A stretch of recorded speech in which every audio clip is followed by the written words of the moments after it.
Alice's Adventures in Wonderland by Lewis Carroll, Chapter 1, Down the Rabbit Hole. Alice was beginning to get very tired of sitting by her sister on the bank and of having nothing to do. Once or twice she had peeped into the book her sister was reading, but it had no pictures or conversations in it. And what is the use of a book, thought Alice, without pictures or conversations? So she was considering in her own mind, as well as she could, for the hot day made her feel very sleepy and stupid, whether the pleasure of making a daisy chain would be worth the trouble of getting up and picking the daisies, when suddenly a white rabbit with pink eyes ran close by her. There was nothing so very remarkable in that, nor did Alice think it so very much out of the way to hear the rabbit say to itself, oh dear, I shall be late." When she thought it over afterwards, it occurred to her that she ought to have wondered at this, but at the time it all seemed quite natural. But when the rabbit actually took a watch out of its waistcoat pocket and looked at it, and then hurried on, Alice started to her feet, for it flashed across her mind that she had never before seen a rabbit with either a waistcoat pocket or a watch to take out of it, and, burning with curiosity, she ran across the field after it, and fortunately was just in time to see it pop down a large rabbit-hole under the hedge. In another moment down went Alice after it, never once considering how in the world she was to get out again. The rabbit-hole went straight on like a tunnel for some way, and then dipped suddenly down, so suddenly that Alice had not a moment to think about stopping herself before she found herself falling down a very deep well. Either the well was very deep, or she fell very slowly, for she had plenty of time as she went down to look about her, and to wonder what was going to happen next. First she tried to look down and make out what she was coming to, but it was too dark to see anything. Then she looked at the sides of the well and noticed that they were filled with cupboards and bookshelves. Here and there she saw maps and pictures hung upon pegs. She took down a jar from one of the shelves as she passed. It was labelled Orange Marmalade, but to her great disappointment it was empty. She did not like to drop the jar for fear of killing somebody, so managed to put it into one of the cupboards as she fell past it. Well, thought Alice to herself, after such a fall as this, I shall think nothing of tumbling downstairs. How brave they'll all think me at home. Why, I wouldn't say anything about it, even if I fell off the top of the house. Which was very likely true. Down, down, down. Would the fall never come to an end? I wonder how many miles I've fallen by this time, she said aloud. I must be getting somewhere near the centre of the earth. Let me see.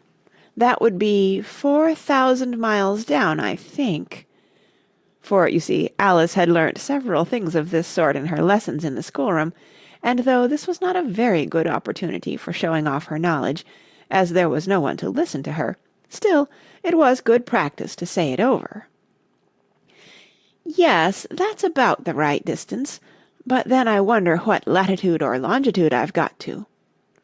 Alice had no idea what latitude was, or longitude either, but thought they were nice grand words to say. Presently she began again. I wonder if I shall fall right through the earth. How funny it'll seem to come out among the people that walk with their heads downward. The antipathies, I think. She was rather glad there was no one listening this time, as it didn't sound at all the right word. But I shall have to ask them what the name of the country is, you know. Please, ma'am, is this New Zealand or Australia? And she tried to curtsy as she spoke. Fancy curtsying as you're falling through the air. Do you think you could manage it? And what an ignorant little girl she'll think me for asking. No, it'll never do to ask. Perhaps I shall see it written up somewhere. Down, down, down. There was nothing else to do, so Alice soon began talking again. Dinah'll miss me very much tonight, I should think. Dinah was the cat. I hope they'll remember her saucer of milk at tea-time. Dinah, my dear, I wish you were down here with me. There are no mice in the air, I'm afraid, but you might catch a bat, and that's very like a mouse, you know. But do cats eat bats, I wonder?" And here Alice began to get rather sleepy, and went on saying to herself in a dreamy sort of way, "Do cats eat bats? Do cats eat bats?" And sometimes, "Do bats eat cats?" For, you see, as she couldn't answer either question, it didn't much matter which way she put it. She felt that she was dozing off, and had just begun to dream that she was walking hand in hand with Dinah, and saying to her very earnestly, "Now, Dinah, tell me the truth. Did you ever eat a bat?" When suddenly, thump, thump, down she came upon a heap of sticks and dry leaves, and the fall was over. Alice was not a bit hurt, and she jumped up onto her feet in a moment. She looked up, but it was all dark overhead. Before her was another long passage, and the White Rabbit was still in sight, hurrying down it. There was not a moment to be lost. Away went Alice like the wind, and was just in time to hear it say, as it turned a corner, "Oh, my ears and whiskers, how late it's getting!" She was close behind it when she turned the corner, but the rabbit was no longer to be seen. She found herself in a long, low hall, which was lit up by a row of lamps hanging from the roof. There were doors all round the hall, but they were all locked, and when Alice had been all the way down one side and up the other, trying every door, she walked sadly down the middle, wondering how she was ever to get out again. Suddenly she came upon a little three-legged table, all made of solid glass. There was nothing on it except a tiny golden key, and Alice's first thought was that it might belong to one of the doors of the hall. But, alas, either the locks were too large, or the key was too small, but at any rate it would not open any of them. However, on the second time round she came upon a low curtain she had not noticed before, and behind it was a little door about 15 inches high. She tried the little golden key in the lock, and to her great delight it fitted. Alice opened the door and found that it led into a small passage, not much larger than a rat-hole. She knelt down and looked along the passage into the loveliest garden you ever saw. How she longed to get out of that dark hall, and wander about among those beds of bright flowers and those cool fountains, but she could not even get her head through the doorway. "And even if my head would go through," thought poor Alice, "it would be of very little use without my shoulders. Oh, how I wish I could shut up like a telescope! I think I could, if I only knew how to begin." For, you see, so many out-of-the-way things had happened lately that Alice had begun to think that very few things indeed were really impossible. There seemed to be no use in waiting by the little door, so she went back to the table, half hoping she might find another key on it, or at any rate a book of rules for shutting people up like telescopes. This time she found a little bottle on it. "Which certainly was not here before," said Alice. And round the neck of the bottle was a paper label, with the words, "Drink me," beautifully printed on it in large letters. It was all very well to say, "Drink me," but the wise little Alice was not going to do that in a hurry. "No, I'll look first," she said, "and see whether it's marked poison or not." For she had read several nice little histories about children who had got burnt, and eaten up by wild beasts and other unpleasant things, all because they would not remember the simple rules their friends had taught them, such as that a red-hot poker will burn you if you hold it too long, and that if you cut your finger very deeply with a knife it usually bleeds, and she had never forgotten that, if you drink much from a bottle marked poison, it is almost certain to disagree with you sooner or later. However, this bottle was not marked poison, so Alice ventured to taste it, and finding it very nice, it had, in fact, a sort of mixed flavour of cherry tart, custard, pineapple, roast turkey, toffee, and hot buttered toast, she very soon finished it off. "What a curious feeling," said Alice. "I must be shutting up like a telescope." And so it was indeed.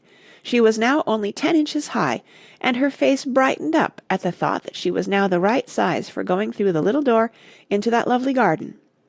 First, however, she waited for a few minutes to see if she was going to shrink any further.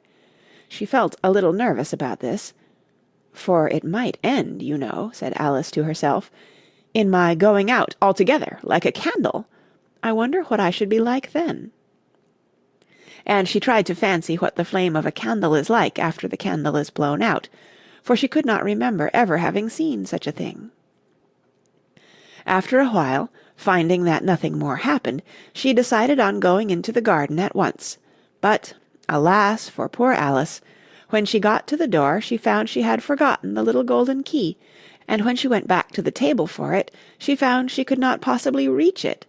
She could see it quite plainly through the glass, and she tried her best to climb up one of the legs of the table, but it was too slippery. And when she had tired herself out with trying, the poor little thing sat down and cried. "Come, there's no use in crying like that," said Alice to herself, rather sharply. "I advise you to leave off this minute." She generally gave herself very good advice, though she very seldom followed it, and sometimes she scolded herself so severely as to bring tears into her eyes, and once she remembered trying to box her own ears for having cheated herself in a game of croquet she was playing against herself, for this curious child was very fond of pretending to be two people. "But it's no use now," thought poor Alice, "to pretend to be two people. Why, there's hardly enough of me left to make one respectable person." Soon her eye fell on a little glass box that was lying under the table. She opened it, and found in it a very small cake, on which the words, "Eat me," were beautifully marked in currants. "Well, I'll eat it," said Alice, "and if it makes me grow larger, I can reach the key, and if it makes me grow smaller, I can creep under the door, so either way I'll get into the garden, and I don't care which happens." She ate a little bit, and said anxiously to herself, "Which way? Which way?" holding her hand on the top of her head to feel which way it was growing, and she was quite surprised to find that she remained the same size. To be sure, this generally happens when one eats cake, but Alice had got so much into the way of expecting nothing but out-of-the-way things to happen, that it seemed quite dull and stupid for life to go on in the common way. So she set to work, and very soon finished off the cake. End of Chapter 1. Read by Chapter 2. The Pool of Tears. "Curiouser and curiouser!" cried Alice. She was so much surprised that for the moment she quite forgot how to speak good English. "Now I'm opening out like the largest telescope that ever was. Good-bye, feet!" For when she looked down at her feet, they seemed to be almost out of sight, they were getting so far off. "Oh, my poor little feet! I wonder who will put on your shoes and stockings for you now, dears. I'm sure I shan't be able. I shall be a great deal too far off to trouble myself about you. You must manage the best way you can. But I must be kind to them," thought Alice, "or perhaps they won't walk the way I want to go. Let me see. I'll give them a new pair of boots every Christmas." And she went on planning to herself how she would manage it. "They must go by the carrier," she thought, "and how funny it'll seem sending presents to one's own feet, and how odd the directions will look. Alice's right foot, Esquire, hearthrug, near the fender, with Alice's love. Oh dear, what nonsense I'm talking."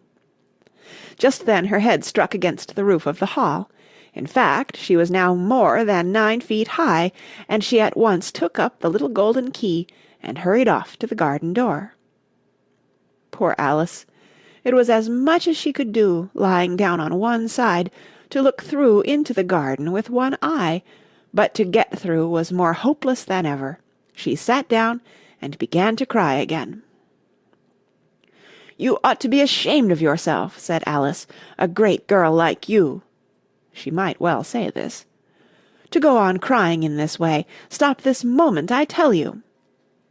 But she went on all the same, shedding gallons of tears, until there was a large pool all round her, about 4 inches deep, and reaching half down the hall. After a time she heard a little pattering of feet in the distance, and she hastily dried her eyes to see what was coming. It was the White Rabbit returning, splendidly dressed, with a pair of white kid gloves in one hand and a large fan in the other. He came trotting along in a great hurry, muttering to himself as he came, "Oh, the Duchess, the Duchess! Oh, won't she be savage if I've kept her waiting!" Alice felt so desperate that she was ready to ask help of anyone, so when the rabbit came near her, she began, in a low, timid voice, "If you please, sir."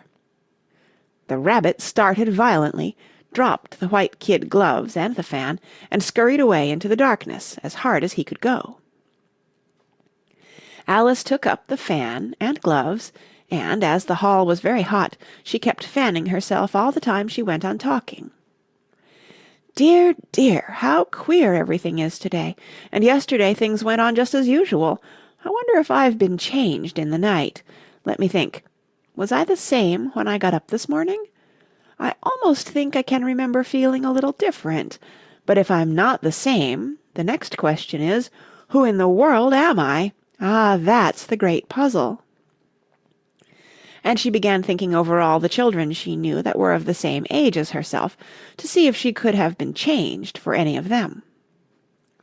"I'm sure I'm not Ada," she said, "for her hair goes in such long ringlets, and mine doesn't go in ringlets at all. And I'm sure I can't be Mabel, for I know all sorts of things, and she knows such a very little. Besides, she's she, and I'm I, and, oh dear, how puzzling it all is. I'll try if I know all the things I used to know. Let me see. 4 times 5 is 12, and 4 times 6 is 13, and 4 times 7 is... Oh dear, I shall never get to 20 at that rate. However, the multiplication table doesn't signify. Let's try geography. London is the capital of Paris, and Paris is the capital of Rome, and Rome... No, that's all wrong, I'm certain. I must have been changed for Mabel. I'll try and say, how doth the little? And she crossed her hands on her lap as if she were saying lessons, and began to repeat it, but her voice sounded hoarse and strange, and the words did not come the same as they used to do. How doth the little crocodile improve his shining tail, and pour the waters of the Nile on every golden scale? How cheerfully he seems to grin, how neatly spread his claws, and welcome little fishes in, with gently smiling jaws. "I'm sure those are not the right words," said poor Alice, and her eyes filled with tears again as she went on. "I must be Mabel after all, and I shall have to go and live in that poky little house, and have next to no toys to play with, and oh, ever so many lessons to learn. No, I've made up my mind about it. If I'm Mabel, I'll stay down here. It'll be no use their putting their heads down and saying, 'Come up again, dear.'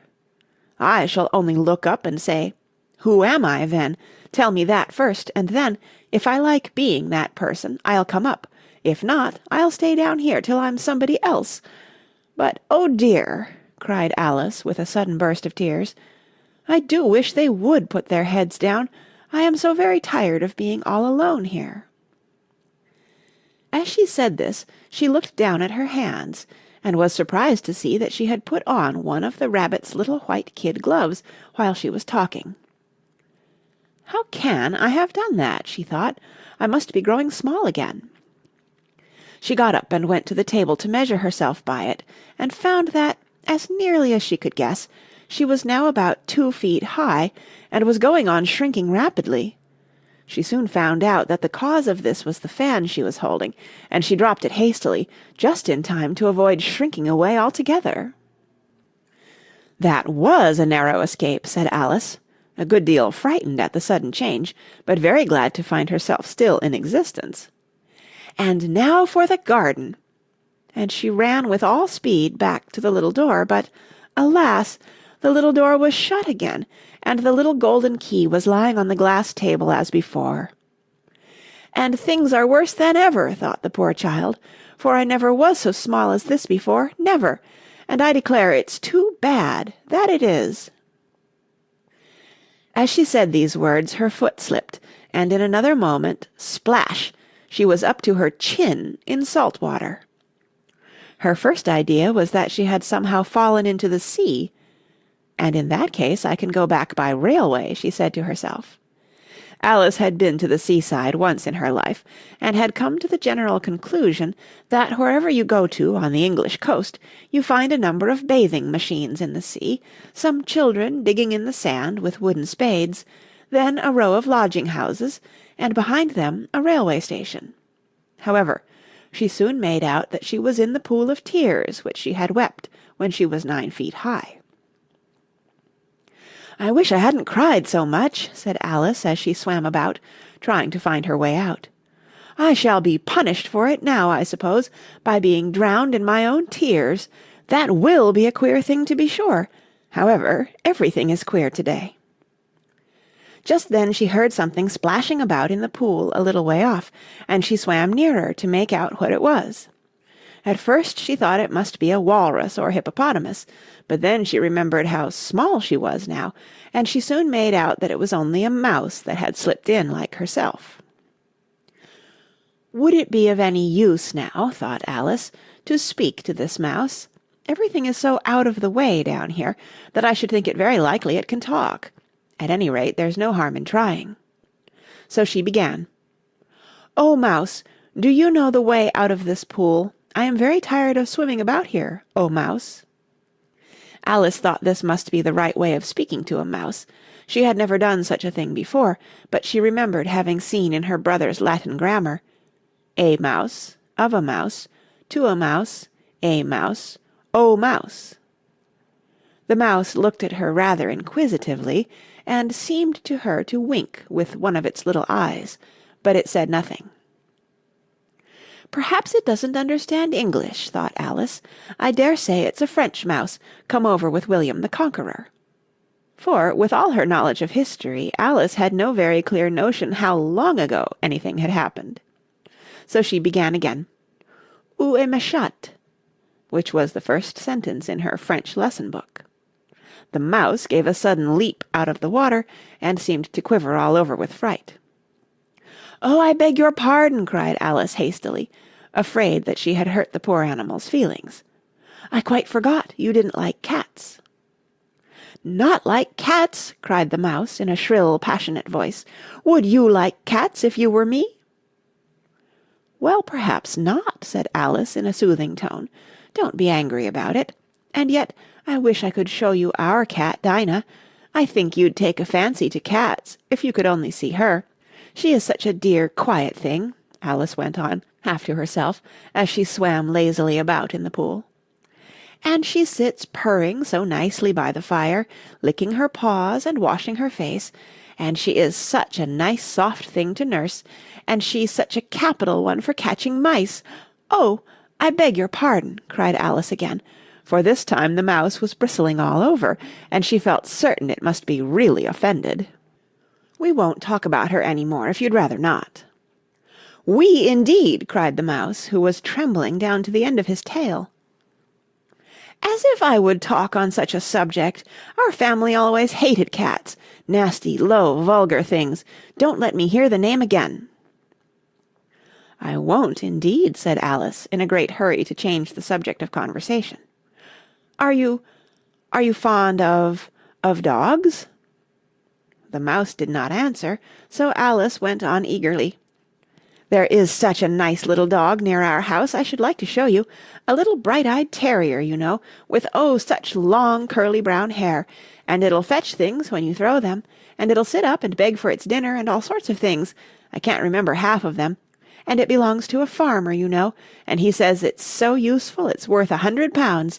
He says it kills all the rats and—" "Oh dear," cried Alice in a sorrowful tone, "I'm afraid I've offended it again."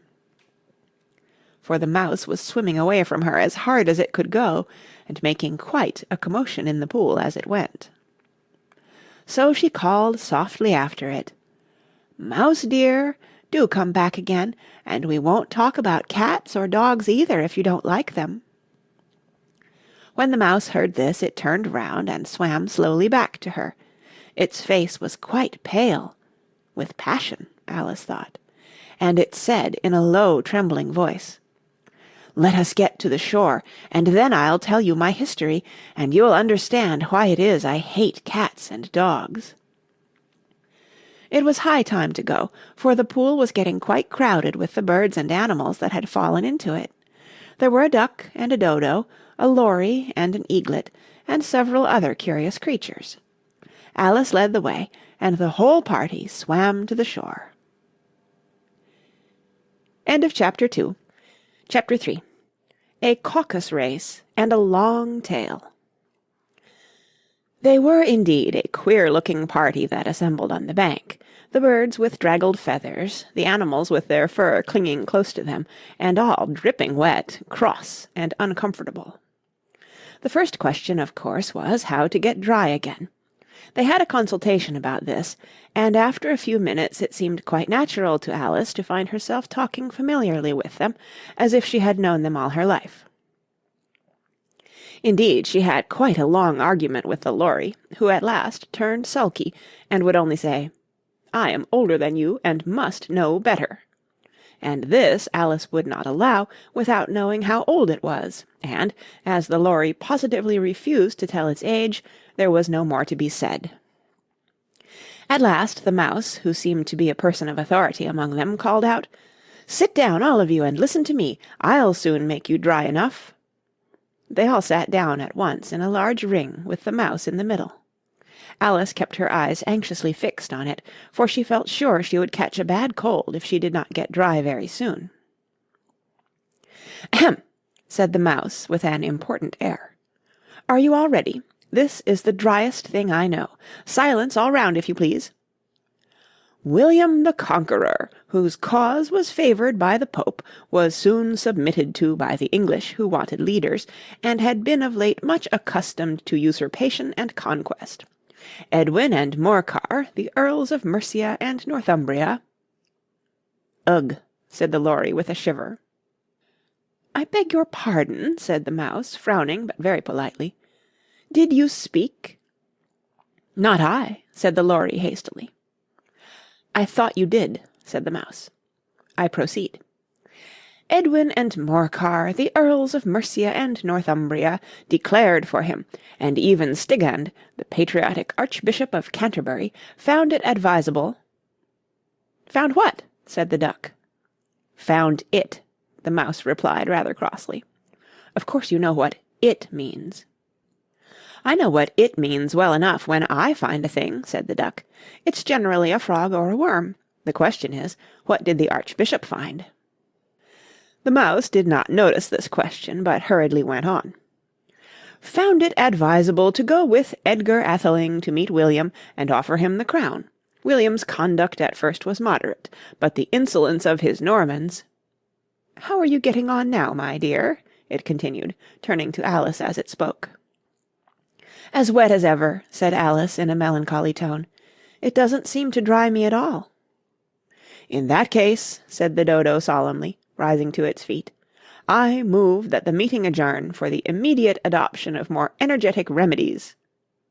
"Speak English," said the eaglet. "I don't know the meaning of half those long words, and what's more, I don't believe you do either." And the eaglet bent down its head to hide a smile. Some of the other birds tittered audibly.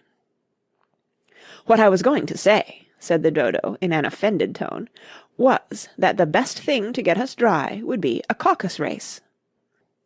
"What is a caucus race?" said Alice, not that she wanted much to know, but the dodo had paused, as if it thought that somebody ought to speak, and no one else seemed inclined to say anything. "Why," said the dodo, "the best way to explain it is to do it. And, as you might like to try the thing yourself some winter day, I will tell you how the dodo managed it. First it marked out a race course in a sort of circle.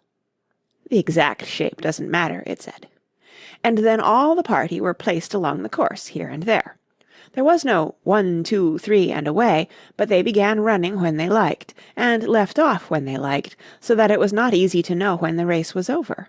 However, when they had been running half an hour or so, and were quite dry again, the Dodo suddenly called out, "The race is over!" and they all crowded round it, panting, and asking, "But who has won?"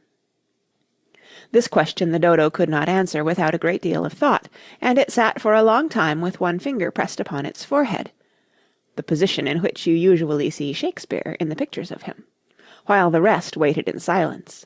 At last the Dodo said, "Everybody has won, and all must have prizes." "But who is to give the prizes?" quite a chorus of voices asked. "Why, she, of course," said the Dodo, pointing to Alice with one finger, and the whole party at once crowded round her, calling out in a confused way, "Prizes! Prizes!" Alice had no idea what to do, and in despair she put her hand in her pocket and pulled out a box of comfits. Luckily the salt water had not got into it, and handed them round as prizes. There was exactly one apiece, all round. "But she must have a prize herself, you know," said the Mouse. "Of course," the Dodo replied very gravely. "What else have you got in your pocket?" he went on, turning to Alice. "Only a thimble," said Alice sadly. "Hand it over here," said the Dodo. Then they all crowded round her once more, while the Dodo solemnly presented the thimble, saying, "We beg your acceptance of this elegant thimble," and when it had finished this short speech, they all cheered. Alice thought the whole thing very absurd, but they all looked so grave that she did not dare to laugh, and, as she could not think of anything to say, she simply bowed, and took the thimble, looking as solemn as she could. The next thing was to eat the comfits. This caused some noise and confusion, as the large birds complained that they could not taste theirs, and the small ones choked and had to be patted on the back. However, it was over at last, and they sat down again in a ring and begged the Mouse to tell them something more. "You promised to tell me your history, you know," said Alice, "and why it is you hate C and D," she added in a whisper, half afraid that it would be offended again. "Mine is a long and a sad tale," said the Mouse, turning to Alice and sighing. "It is a long tale, certainly," said Alice, looking down with wonder at the Mouse's tail. "But why do you call it sad?" And she kept on puzzling about it while the Mouse was speaking, so that her idea of the tale was something like this. And here the Mouse's words are printed in a long snaky line down the page, like a mouse's tail. "Fury said to a mouse that he met in the house, 'Let us both go to law, I will prosecute you.' 'Come, I'll take no denial, we must have a trial, for really this morning I've nothing to do.' Said the Mouse to the Cur, 'Such a trial, dear sir, with no jury or judge would be wasting our breath.' 'I'll be judge, I'll be jury,' said cunning old Fury. 'I'll try the whole cause, and condemn you to death.' 'You are not attending,' said the Mouse to Alice severely. 'What are you thinking of?' 'I beg your pardon,' said Alice very humbly. 'You had got to the fifth bend, I think.' 'I had not,' cried the Mouse, sharply and very angrily. 'A knot?' said Alice, always ready to make herself useful, and looking anxiously about her. 'Oh, do let me help to undo it.' 'I shall do nothing of the sort,' said the Mouse, getting up and walking away. 'You insult me by talking such nonsense.' 'I didn't mean it,' pleaded poor Alice, 'but you're so easily offended, you know.' The Mouse only growled in reply. 'Please come back and finish your story,' Alice called after it, and the others all joined in chorus, 'Yes, please do.' But the Mouse only shook its head impatiently and walked a little quicker. "What a pity it wouldn't stay," sighed the Lory, as soon as it was quite out of sight, and an old crab took the opportunity of saying to her daughter, "Ah, my dear, let this be a lesson to you never to lose your temper." "Hold your tongue, Ma," said the young crab, a little snappishly. "You're enough to try the patience of an oyster." "I wish I had our Dinah here, I know I do," said Alice aloud, addressing nobody in particular. "She'd soon fetch it back." "And who is Dinah, if I might venture to ask the question?" said the Lory. Alice replied eagerly, for she was always ready to talk about her pet. "Dinah's our cat, and she's such a capital one for catching mice, you can't think. And, oh, I wish you could see her after the birds. Why, she'll eat a little bird as soon as look at it." This speech caused a remarkable sensation among the party. Some of the birds hurried off at once. One old magpie began wrapping itself up very carefully, remarking, "I really must be getting home. The night air doesn't suit my throat." And a canary called out in a trembling voice to its children, "Come away, my dears, it's high time you were all in bed." On various pretexts they all moved off, and Alice was soon left alone. "I wish I hadn't mentioned Dinah," she said to herself in a melancholy tone. "Nobody seems to like her down here, and I'm sure she's the best cat in the world. Oh, my dear Dinah, I wonder if I shall ever see you any more."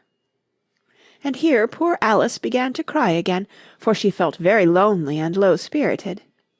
In a little while, however, she again heard a little pattering of footsteps in the distance, and she looked up eagerly, half hoping that the mouse had changed his mind, and was coming back to finish his story. End of Chapter 3. Chapter 4. The Rabbit Sends in a Little Bill. It was the White Rabbit, trotting slowly back again, and looking anxiously about as it went, as if it had lost something, and she heard it muttering to itself, "The Duchess! The Duchess! Oh, my dear paws! Oh, my fur and whiskers! She'll get me executed, as sure as ferrets are ferrets! Where can I have dropped them, I wonder?" Alice guessed in a moment that it was looking for the fan and the pair of white kid gloves, and she very good-naturedly began hunting about for them, but they were nowhere to be seen. Everything seemed to have changed since her swim in the pool, and the great hall, with the glass table and the little door, had vanished completely. Very soon the rabbit noticed Alice as she went hunting about, and called out to her in an angry tone, "Why, Mary Ann, what are you doing out here? Run home this moment, and fetch me a pair of gloves and a fan. Quick now!" And Alice was so much frightened that she ran off at once in the direction it pointed to, without trying to explain the mistake it had made. "He took me for his housemaid," she said to herself as she ran. "How surprised he'll be when he finds out who I am! But I'd better take him his fan and gloves, that is, if I can find them." As she said this, she came upon a neat little house, on the door of which was a bright brass plate with the name W. Rabbit engraved upon it.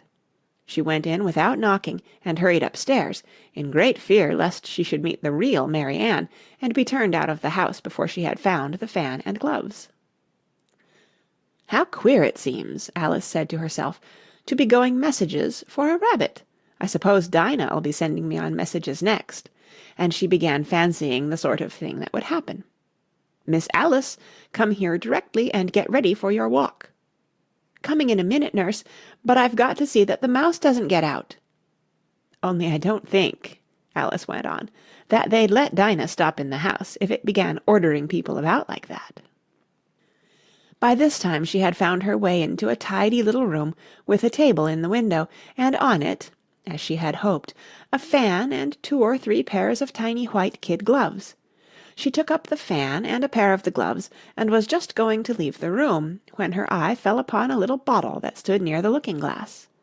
There was no label this time with the words, "Drink me," but nevertheless she uncorked it and put it to her lips. "I know something interesting is sure to happen," she said to herself, "whenever I eat or drink anything, so I'll just see what this bottle does. I do hope it'll make me grow large again, for really I'm quite tired of being such a tiny little thing." It did so indeed, and much sooner than she had expected. Before she had drunk half the bottle, she found her head pressing against the ceiling, and had to stoop to save her neck from being broken. She hastily put down the bottle, saying to herself, "That's quite enough. I hope I shan't grow any more. As it is, I can't get out at the door. I do wish I hadn't drunk quite so much." Alas, it was too late to wish that. She went on growing and growing, and very soon had to kneel down on the floor. In another minute there was not even room for this, and she tried the effect of lying down with one elbow against the door, and the other arm curled round her head. Still she went on growing, and as a last resource she put one arm out of the window and one foot up the chimney, and said to herself, "Now I can do no more, whatever happens. What will become of me?" Luckily for Alice, the little magic bottle had now had its full effect, and she grew no larger. Still, it was very uncomfortable, and as there seemed to be no sort of chance of her ever getting out of the room again, no wonder she felt unhappy. It was much pleasanter at home, thought poor Alice, when one wasn't always growing larger and smaller, and being ordered about by mice and rabbits. I almost wish I hadn't gone down that rabbit-hole, and yet, it's rather curious, you know, this sort of life. I do wonder what can have happened to me. When I used to read fairy tales, I fancied that kind of thing never happened, and now here I am in the middle of one. There ought to be a book written about me, that there ought, and when I grow up I'll write one. But I'm grown up now, she added in a sorrowful tone. At least there's no room to grow up any more here. But then, thought Alice, shall I never get any older than I am now? That'll be a comfort in one way, never to be an old woman, but then always to have lessons to learn. Oh, I shouldn't like that. Oh, you foolish Alice, she answered herself. How can you learn lessons in here? Why, there's hardly room for you, and no room at all for any lesson books. And so she went on, taking first one side and then the other, and making quite a conversation of it altogether, but after a few minutes she heard a voice outside, and stopped to listen. "Marianne, Marianne," said the voice, "fetch me my gloves this moment." Then came a little pattering of feet on the stairs. Alice knew it was the rabbit coming to look for her, and she trembled till she shook the house, quite forgetting that she was now about 1,000 times as large as the rabbit, and had no reason to be afraid of it. Presently the rabbit came up to the door and tried to open it, but, as the door opened inwards, and Alice's elbow was pressed hard against it, that attempt proved a failure. Alice heard it say to itself, "Then I'll go round and get in at the window." "That you won't," thought Alice, and, after waiting till she fancied she heard the rabbit just under the window, she suddenly spread out her hand and made a snatch in the air. She did not get hold of anything, but she heard a little shriek and a fall and a crash of broken glass, from which she concluded that it was just possible it had fallen into a cucumber frame or something of the sort.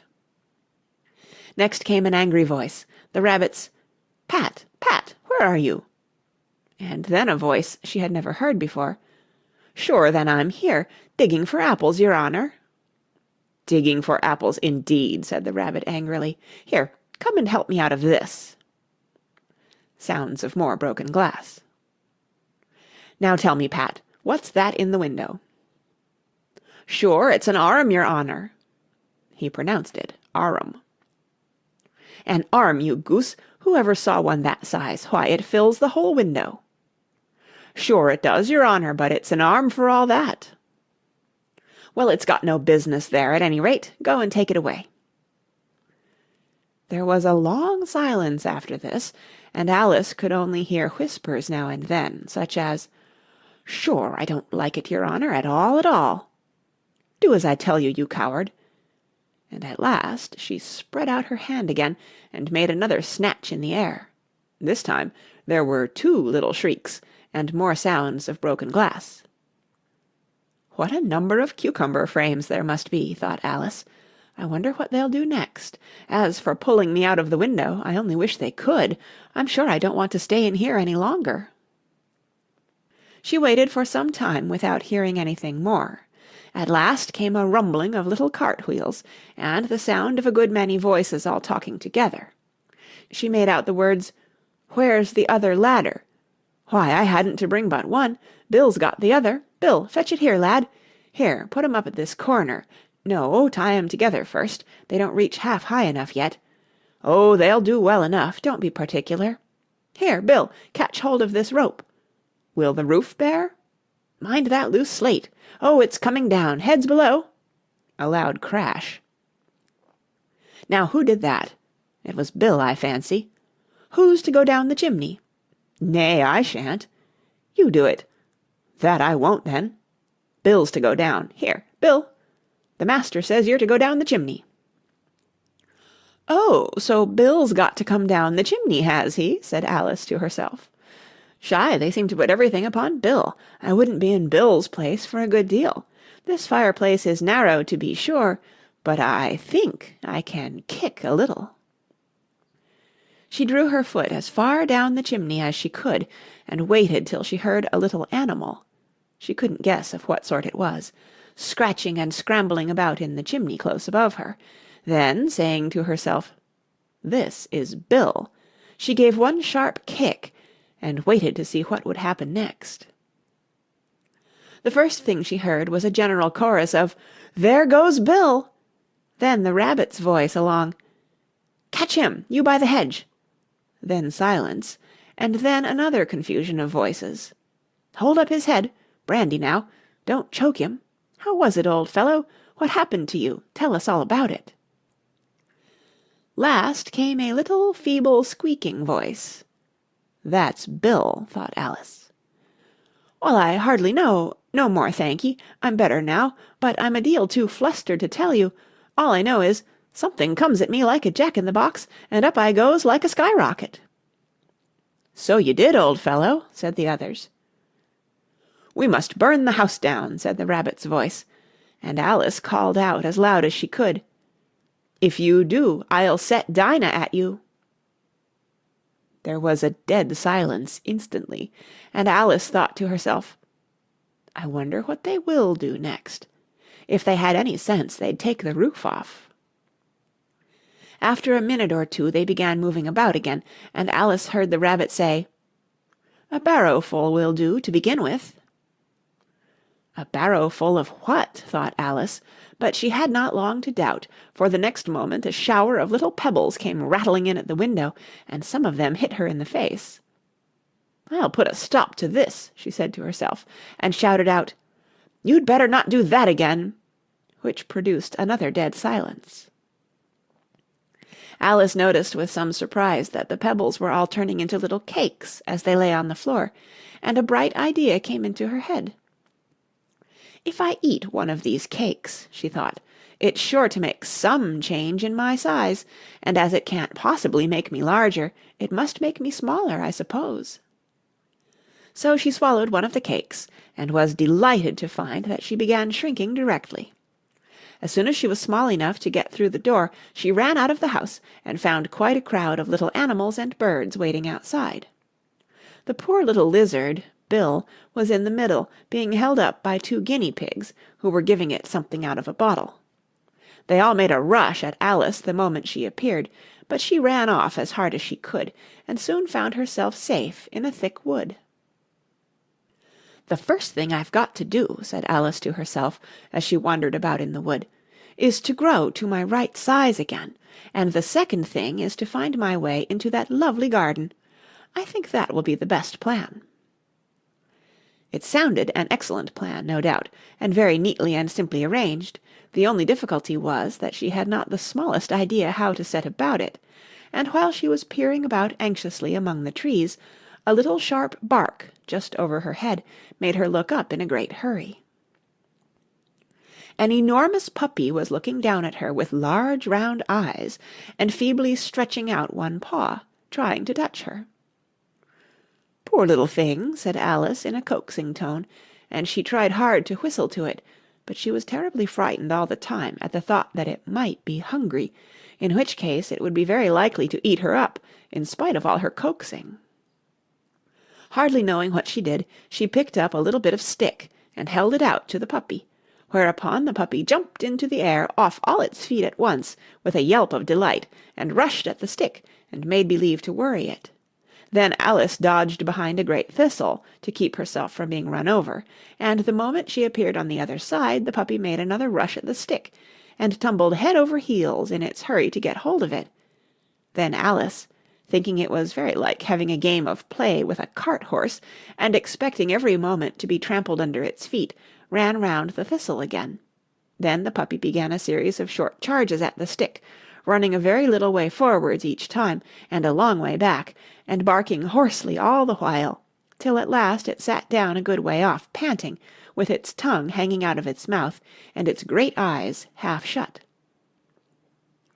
This seemed to Alice a good opportunity for making her escape, so she set off at once, and ran till she was quite tired and out of breath, and till the puppy's bark sounded quite faint in the distance. "And yet what a dear little puppy it was," said Alice, as she leant against a buttercup to rest herself, and fanned herself with one of the leaves. "I should have liked teaching it tricks very much, if I'd only been the right size to do it. Oh dear, I'd nearly forgotten that I've got to grow up again. Let me see. How is it to be managed? I suppose I ought to eat or drink something or other, but the great question is, what?" The great question certainly was, what? Alice looked all round her, at the flowers and the blades of grass, but she did not see anything that looked like the right thing to eat or drink, under the circumstances.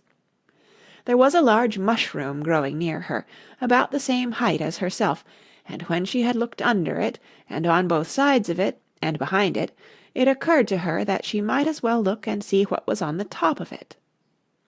She stretched herself up on tiptoe, and peeped over the edge of the mushroom, and her eyes immediately met those of a large caterpillar that was sitting on the top with its arms folded, quietly smoking a long hookah, and taking not the smallest notice of her or of anything else.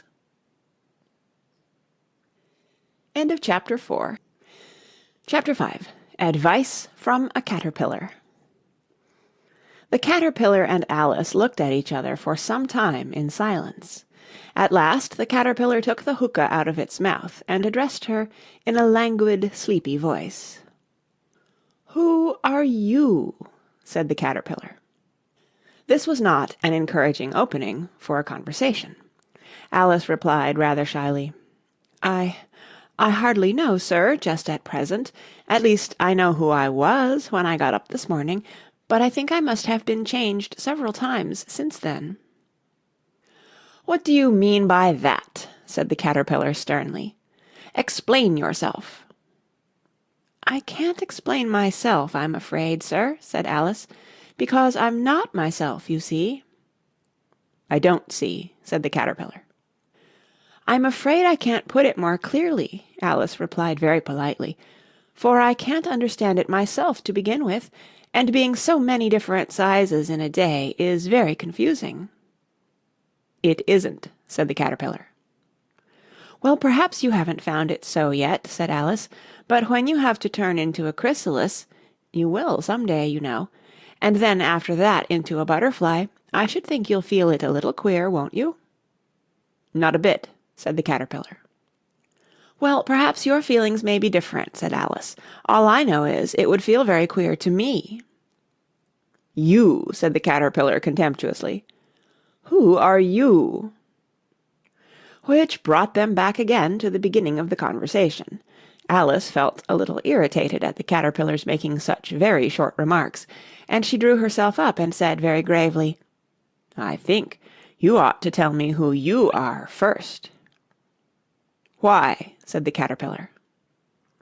Here was another puzzling question, and as Alice could not think of any good reason, and as the caterpillar seemed to be in a very unpleasant state of mind, she turned away. "Come back," the caterpillar called after her. "I've something important to say." This sounded promising, certainly. Alice turned and came back. "Keep your temper," said the caterpillar. "Is that all?" said Alice, swallowing down her anger as well as she could. "No," said the caterpillar. Alice thought she might as well wait, as she had nothing else to do, and perhaps after all it might tell her something worth hearing. For some minutes it puffed away without speaking, but at last it unfolded its arms, took the hookah out of its mouth again, and said, "So you think you're changed, do you?" "I'm afraid I am, sir," said Alice. "I can't remember things as I used, and I don't keep the same size for 10 minutes together." "Can't remember what things?" said the caterpillar. "Well, I've tried to say, 'How doth the little busy bee?' but it all came different," Alice replied in a very melancholy voice. "Repeat, 'You are old, Father William,'" said the caterpillar. Alice folded her hands and began. "You are old, Father William," the young man said, "and your hair has become very white. And yet you incessantly stand on your head. Do you think at your age it is right?" "In my youth," Father William replied to his son, I feared it might injure the brain, but now that I'm perfectly sure I have none, why, I do it again and again." "You are old," said the youth, "as I mentioned before, and have grown most uncommonly fat. Yet you turned a back somersault in at the door. Pray, what is the reason of that?" "In my youth," said the sage, as he shook his grey locks, "I kept all my limbs very supple by the use of this ointment, 1 shilling the box. Allow me to sell you a couple." "You are old," said the youth, "and your jaws are too weak for anything tougher than suet. Yet you finished the goose, with the bones and the beak. Pray, how did you manage to do it?" "In my youth," said his father, "I took to the law, and argued each case with my wife, and the muscular strength which it gave to my jaw has lasted the rest of my life." "You are old," said the youth. "One would hardly suppose that your eye was as steady as ever. Yet you balanced an eel on the end of your nose. What made you so awfully clever?" "I have answered 3 questions, and that is enough," said his father. "Don't give yourself airs. Do you think I can listen all day to such stuff? Be off, or I'll kick you downstairs." "That is not said right," said the caterpillar. "Not quite right, I'm afraid," said Alice timidly. "Some of the words have got altered." "It is wrong from beginning to end," said the caterpillar decidedly, and there was silence for some minutes. The caterpillar was the first to speak. "What size do you want to be?" it asked. "Oh, I'm not particular as to size," Alice hastily replied. "Only one doesn't like changing so often, you know." "I don't know," said the caterpillar. Alice said nothing. She had never been so much contradicted in her life before, and she felt that she was losing her temper. "Are you content now?" said the caterpillar. "Well, I should like to be a little larger, sir, if you wouldn't mind," said Alice. 3 inches is such a wretched height to be." "It is a very good height indeed," said the caterpillar angrily, rearing itself upright as it spoke. It was exactly 3 inches high. "But I'm not used to it," pleaded poor Alice in a piteous tone. And she thought to herself, "I wish the creatures wouldn't be so easily offended." "You'll get used to it in time," said the caterpillar, and it put the hookah into its mouth and began smoking again. This time Alice waited patiently until it chose to speak again. In a minute or 2 the caterpillar took the hookah out of its mouth and yawned once or twice and shook itself. Then it got down off the mushroom and crawled away in the grass, merely remarking as it went, "One side will make you grow taller, and the other side will make you grow shorter." "One side of what? The other side of what?" thought Alice to herself. "Of the mushroom," said the caterpillar, just as if she had asked it aloud, and in another moment it was out of sight. Alice remained looking thoughtfully at the mushroom for a minute, trying to make out which were the 2 sides of it, and as it was perfectly round, she found this a very difficult question.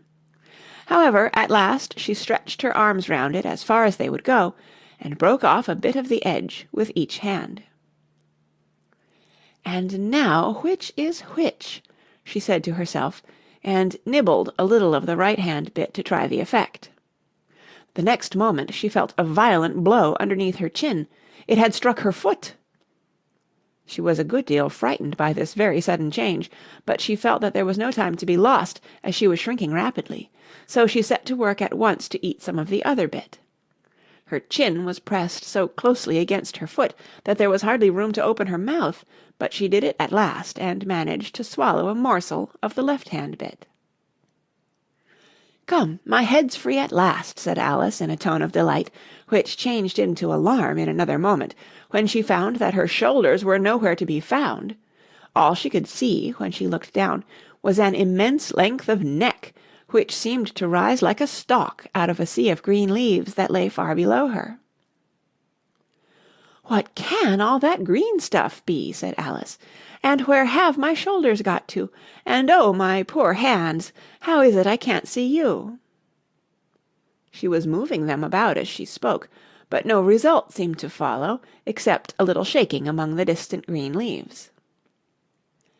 As there seemed to be no chance of getting her hands up to her head, she tried to get her head down to them, and was delighted to find that her neck would bend about easily in any direction like a serpent. She had just succeeded in curving it down into a graceful zigzag, and was going to dive in among the leaves, which she found to be nothing but the tops of the trees under which she had been wandering, when a sharp hiss made her draw back in a hurry. A large pigeon had flown into her face, and was beating her violently with its wings. "Serpent!" screamed the pigeon. "I'm not a serpent," said Alice indignantly. "Let me alone." "Serpent, I say again," repeated the pigeon, but in a more subdued tone, and added with a kind of sob, "I've tried every way, and nothing seems to suit them." "I haven't the least idea what you're talking about," said Alice.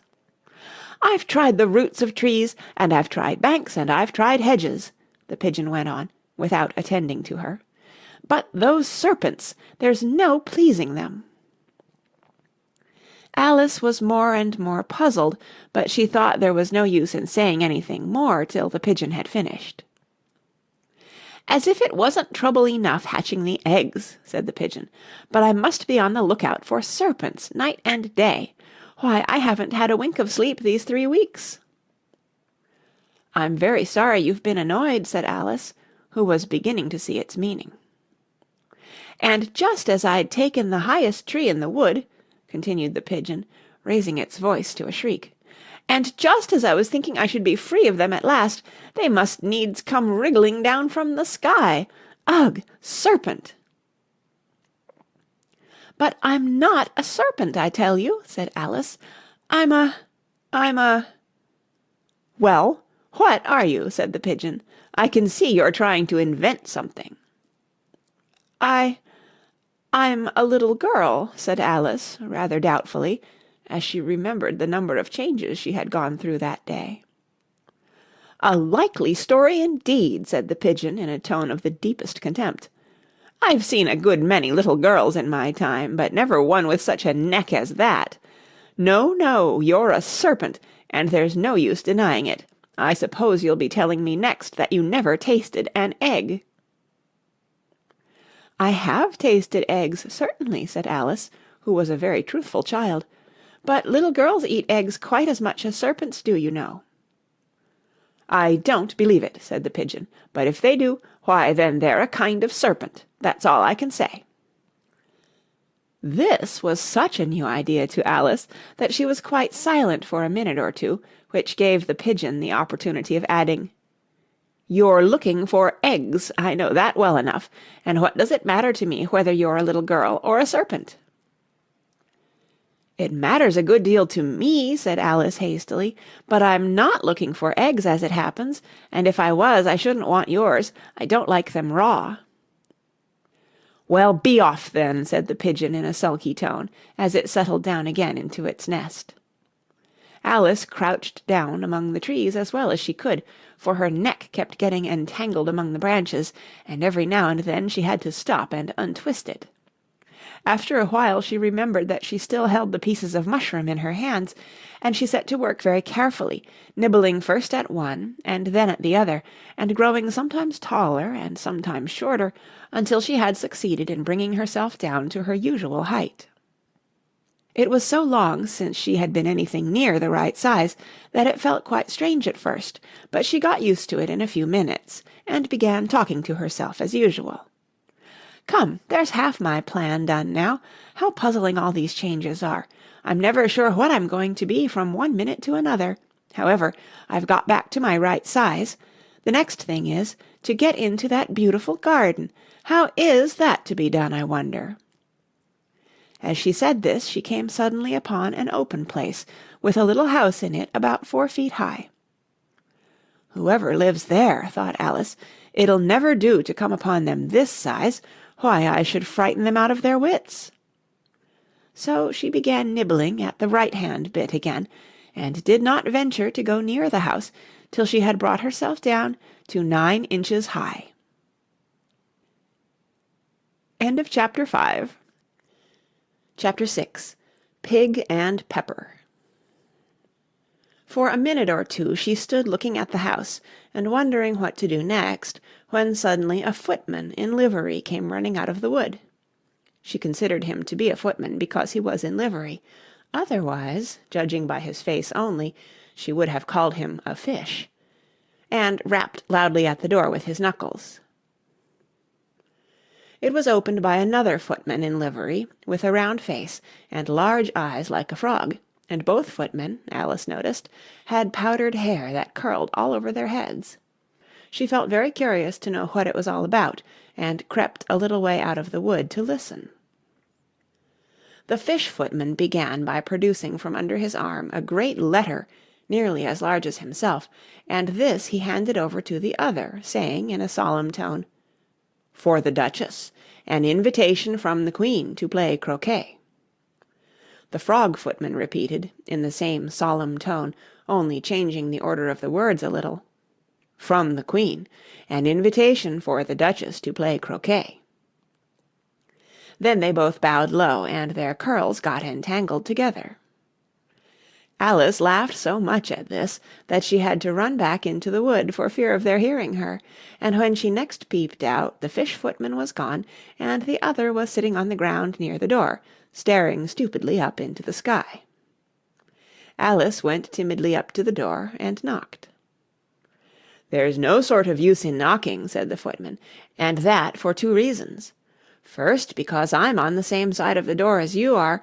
Secondly, because they're making such a noise inside, no one could possibly hear you."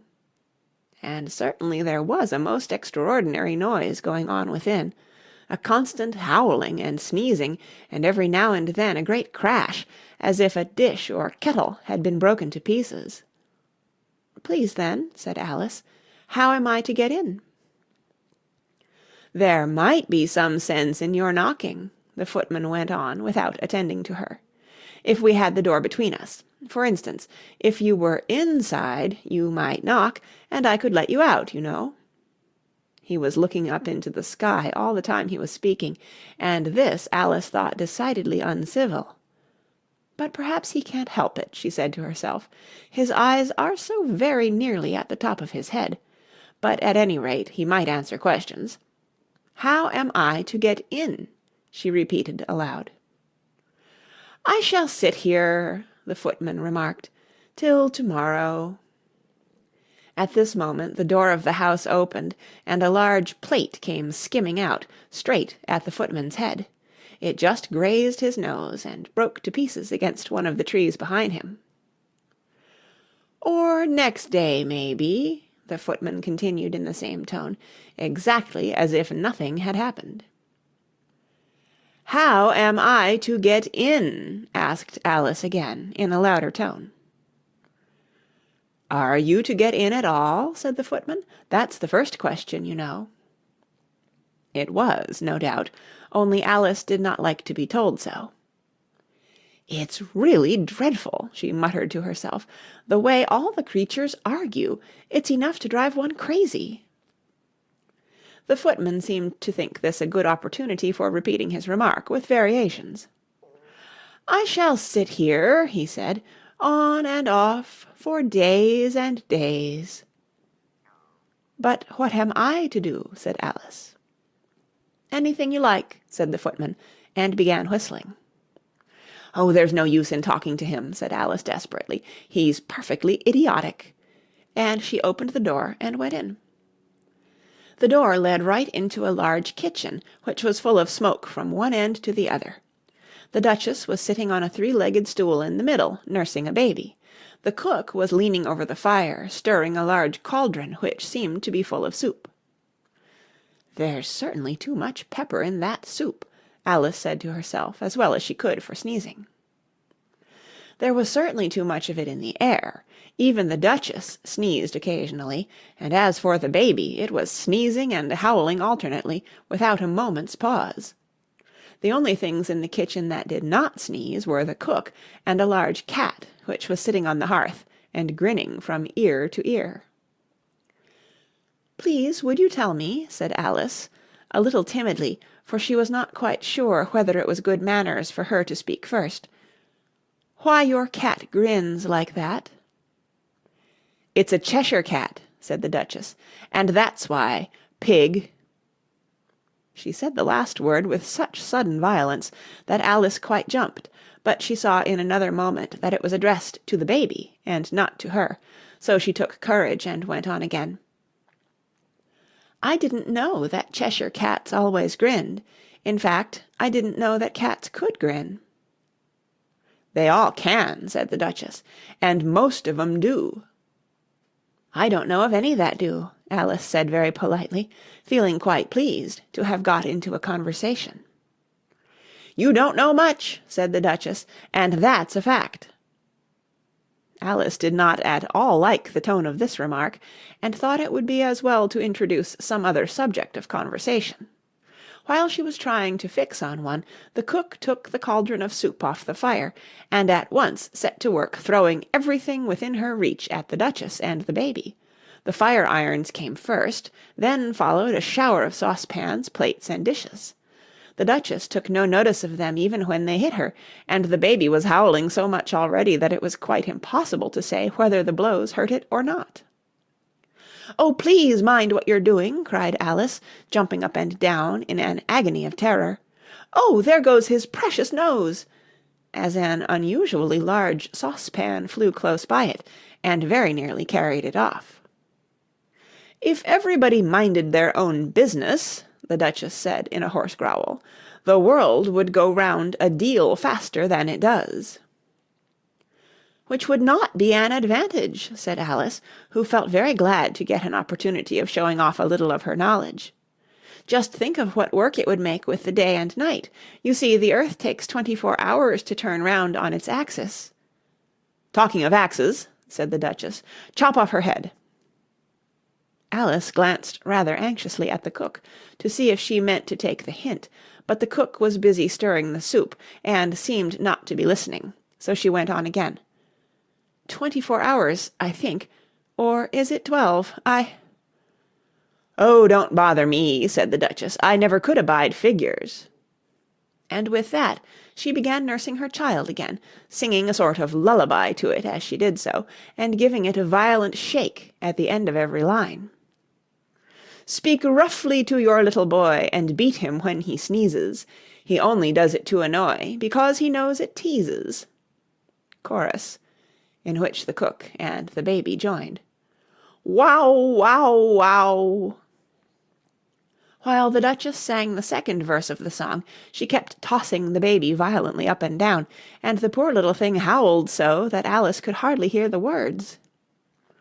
"I speak severely to my boy, I beat him when he sneezes, for he can thoroughly enjoy the pepper when he pleases." Chorus. "Wow, wow, wow." "Here, you may nurse it a bit if you like," the Duchess said to Alice, flinging the baby at her as she spoke. "I must go and get ready to play croquet with the Queen." And she hurried out of the room. The cook threw a frying pan after her as she went out, but it just missed her. Alice caught the baby with some difficulty, as it was a queer-shaped little creature, and held out its arms and legs in all directions. "Just like a starfish," thought Alice. The poor little thing was snorting like a steam engine when she caught it, and kept doubling itself up and straightening itself out again, so that altogether, for the first minute or two, it was as much as she could do to hold it. As soon as she had made out the proper way of nursing it, which was to twist it up into a sort of knot, and then keep tight hold of its right ear and left foot so as to prevent its undoing itself, she carried it out into the open air. "If I don't take this child away with me," thought Alice, "they're sure to kill it in a day or two. Wouldn't it be murder to leave it behind?" She said the last words out loud, and the little thing grunted in reply. It had left off sneezing by this time. "Don't grunt," said Alice. "That's not at all a proper way of expressing yourself." The baby grunted again, and Alice looked very anxiously into its face to see what was the matter with it. There could be no doubt that it had a very turned-up nose, much more like a snout than a real nose. Also, its eyes were getting extremely small for a baby. Altogether, Alice did not like the look of the thing at all. But perhaps it was only sobbing, she thought, and looked into its eyes again to see if there were any tears. No, there were no tears. "If you're going to turn into a pig, my dear," said Alice seriously, "I'll have nothing more to do with you. Mind now!" The poor little thing sobbed again, or grunted, it was impossible to say which, and they went on for some while in silence. Alice was just beginning to think to herself, "Now, what am I to do with this creature when I get it home?" when it grunted again, so violently that she looked down into its face in some alarm. This time there could be no mistake about it. It was neither more nor less than a pig, and she felt that it would be quite absurd for her to carry it further. So she set the little creature down, and felt quite relieved to see it trot away quietly into the wood. "If it had grown up," she said to herself, "it would have made a dreadfully ugly child, but it makes rather a handsome pig, I think." And she began thinking over other children she knew, who might do very well as pigs, and was just saying to herself, "If one only knew the right way to change them," when she was a little startled by seeing the Cheshire Cat sitting on a bough of a tree a few yards off. The cat only grinned when it saw Alice. It looked good-natured, she thought. Still, it had very long claws and a great many teeth, so she felt that it ought to be treated with respect. "Cheshire Puss," she began, rather timidly, as she did not at all know whether it would like the name. However, it only grinned a little wider. "Come, it's pleased so far," thought Alice, and she went on. "Would you tell me, please, which way I ought to go from here?" "That depends a good deal on where you want to get to," said the cat. "I don't much care where," said Alice. "Then it doesn't matter which way you go," said the cat. "So long as I get somewhere," Alice added as an explanation. "Oh, you're sure to do that," said the cat, "if you only walk long enough." Alice felt that this could not be denied, so she tried another question. "What sort of people live about here?" "In that direction," the cat said, waving its right paw round, "lives a hatter, and in that direction," waving the other paw, "lives a March hare. Visit either you like. They're both mad." "But I don't want to go among mad people," Alice remarked. "Oh, you can't help that," said the cat. "We're all mad here. I'm mad. You're mad." "How do you know I'm mad?" said Alice. "You must be," said the cat, "or you wouldn't have come here." Alice didn't think that proved it at all. However, she went on. "And how do you know that you're mad?" "To begin with," said the cat, "a dog's not mad. You grant that?" "I suppose so," said Alice. "Well then," the cat went on, "you see, a dog growls when it's angry and wags its tail when it's pleased. Now, I growl when I'm pleased and wag my tail when I'm angry. Therefore, I'm mad." "I call it purring, not growling," said Alice. "Call it what you like," said the cat. "Do you play croquet with the Queen today?" "I should like it very much," said Alice, "but I haven't been invited yet." "You'll see me there," said the cat, and vanished.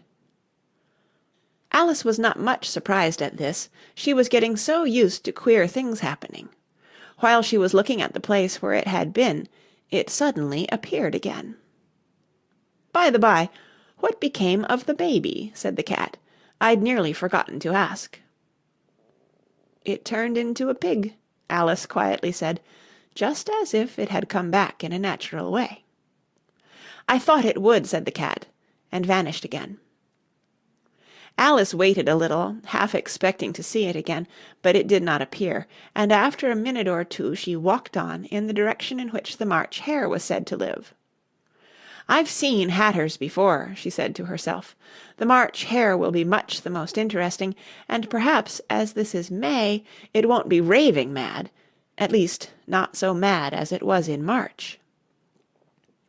As she said this, she looked up, and there was the cat again, sitting on a branch of a tree. "Did you say pig or fig?" said the cat. "I said pig," replied Alice, "and I wish you wouldn't keep appearing and vanishing so suddenly. You make one quite giddy." "All right," said the cat, and this time it vanished quite slowly, beginning with the end of the tail and ending with the grin, which remained some time after the rest of it had gone.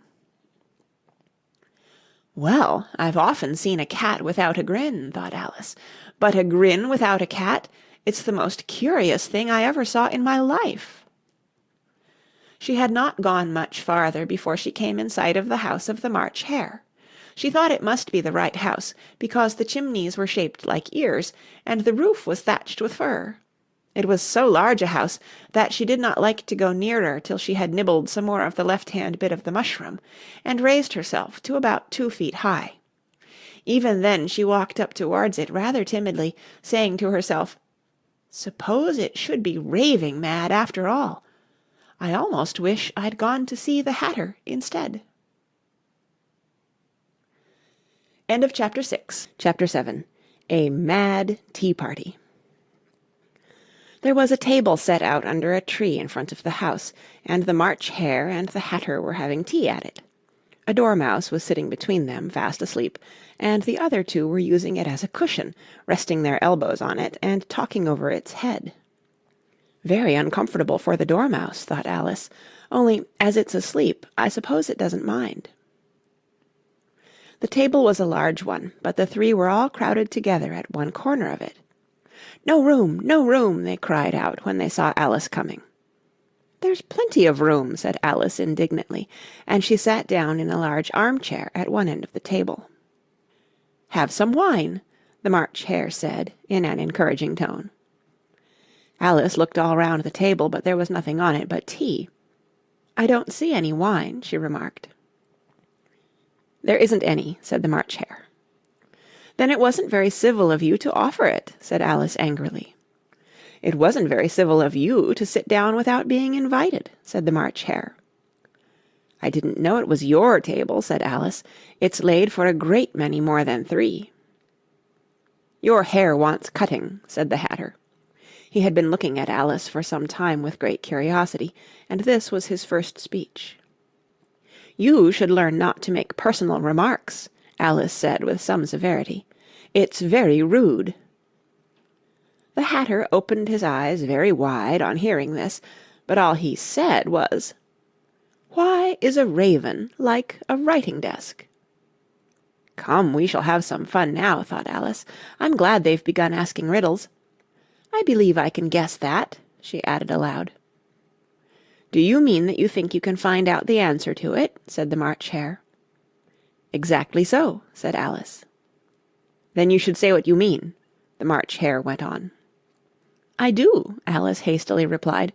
At least, I mean what I say. That's the same thing, you know." "Not the same thing a bit," said the Hatter. "You might just as well say that I see what I eat is the same thing as I eat what I see." "You might just as well say," added the March Hare, "that I like what I get is the same thing as I get what I like." "You might just as well say," added the Dormouse, who seemed to be talking in his sleep, "that I breathe when I sleep is the same thing as I sleep when I breathe." "It is the same thing with you," said the Hatter, and here the conversation dropped, and the party sat silent for a minute, while Alice thought over all she could remember about ravens and writing-desks, which wasn't much.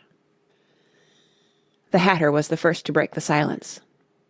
"What day of the month is it?" he said, turning to Alice. He had taken his watch out of his pocket, and was looking at it uneasily, shaking it every now and then, and holding it to his ear.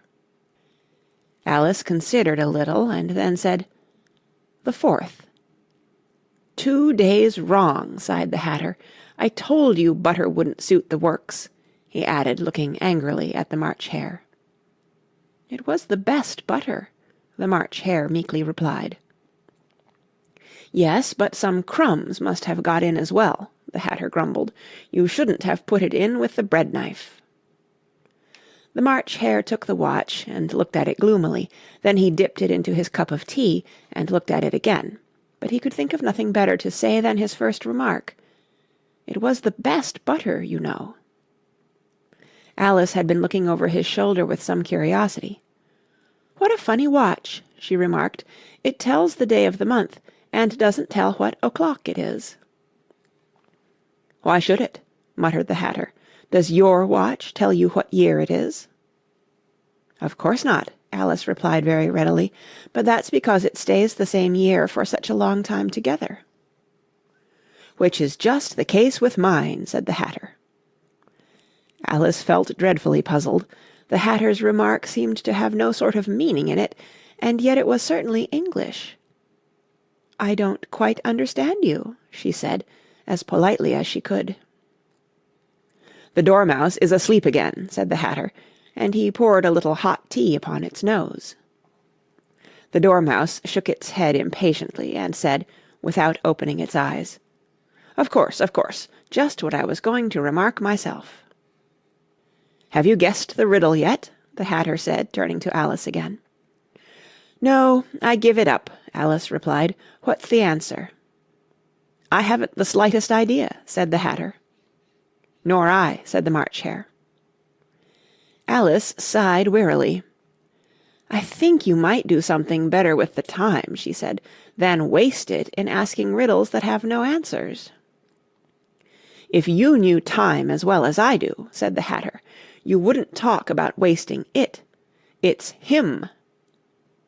"I don't know what you mean," said Alice. "Of course you don't," the Hatter said, tossing his head contemptuously. "I dare say you never even spoke to time." "Perhaps not," Alice cautiously replied, "but I know I have to beat time when I learn music." "Ah, that accounts for it," said the Hatter. "He won't stand beating. Now, if you only kept on good terms with him, he'd do almost anything you liked with the clock. For instance, suppose it were 9 o'clock in the morning, just time to begin lessons. You'd only have to whisper a hint to time, and round goes the clock in a twinkling. 1:30, time for dinner." "I only wish it was," the March Hare said to itself in a whisper. "That would be grand, certainly," said Alice thoughtfully. "But then, I shouldn't be hungry for it, you know." "Not at first, perhaps," said the Hatter, "but you could keep it to 1:30 as long as you liked." "Is that the way you manage?" Alice asked. The Hatter shook his head mournfully. "Not I," he replied. "We quarrelled last March, just before he went mad, you know," pointing with his teaspoon at the March Hare. "It was at the great concert given by the Queen of Hearts, and I had to sing, 'Twinkle, twinkle, little bat, how I wonder what you're at.' You know the song, perhaps?" "I've heard something like it," said Alice. "It goes on, you know," the Hatter continued, "in this way. Up above the world you fly, like a tea-tray in the sky, twinkle, twinkle." Here the Dormouse shook itself, and began singing in its sleep, "Twinkle, twinkle, twinkle, twinkle," and went on so long that they had to pinch it to make it stop. "Well, I'd hardly finished the first verse," said the Hatter, "when the Queen jumped up and bawled out, 'He's murdering the time! Off with his head!'" "How dreadfully savage!" exclaimed Alice. "And ever since that," the Hatter went on in a mournful tone, "he won't do a thing I ask. It's always 6 o'clock now." A bright idea came into Alice's head. "Is that the reason so many tea things are put out here?" she asked. "Yes, that's it," said the Hatter with a sigh. "It's always tea time, and we've no time to wash the things between whiles." "Then you keep moving round, I suppose," said Alice. "Exactly so," said the Hatter, "as the things get used up." "But what happens when you come to the beginning again?" Alice ventured to ask. "Suppose we change the subject," the March Hare interrupted, yawning. "I'm getting tired of this. I vote the young lady tells us a story." "I'm afraid I don't know one," said Alice, rather alarmed at the proposal. "Then the Dormouse shall," they both cried. "Wake up, Dormouse!" and they pinched it on both sides at once. The Dormouse slowly opened his eyes. "I wasn't asleep," he said in a hoarse, feeble voice. "I heard every word you fellows were saying." "Tell us a story," said the March Hare. "Yes, please do," pleaded Alice. "And be quick about it," added the Hatter, "or you'll be asleep again before it's done." "Once upon a time there were 3 little sisters," the Dormouse began in a great hurry, "and their names were Elsie, Lacie, and Tilly, and they lived at the bottom of a well."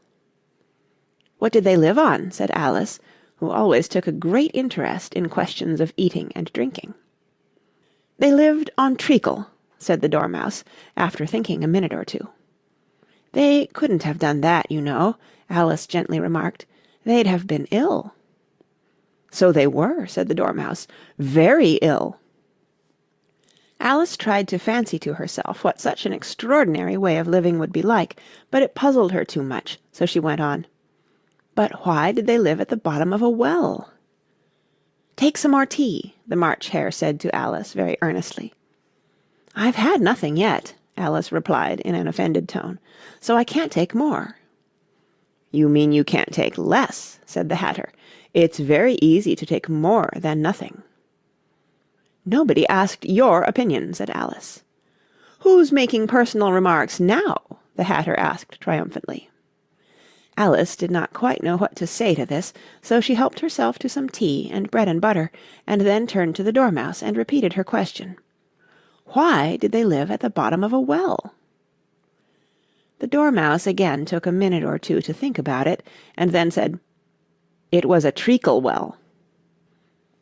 "There's no such thing," Alice was beginning very angrily, but the Hatter and the March Hare went, "Shh, shh," and the Dormouse sulkily remarked, "If you can't be civil, you'd better finish the story for yourself."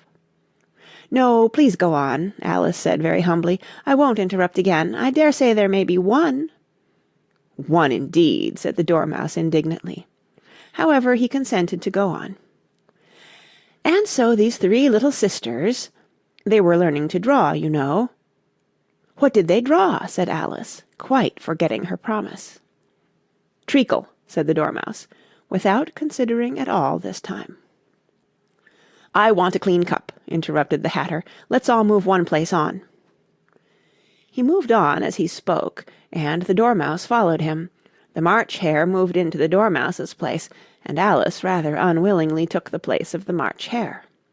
The Hatter was the only one who got any advantage from the change, and Alice was a good deal worse off than before, as the March Hare had just upset the milk jug into his plate. Alice did not wish to offend the Dormouse again, so she began very cautiously. "But I don't understand. Where did they draw the treacle from?" "You can draw water out of a water well," said the Hatter, "so I should think you could draw treacle out of a treacle well, eh, stupid?" "But they were in the well," Alice said to the Dormouse, not choosing to notice this last remark.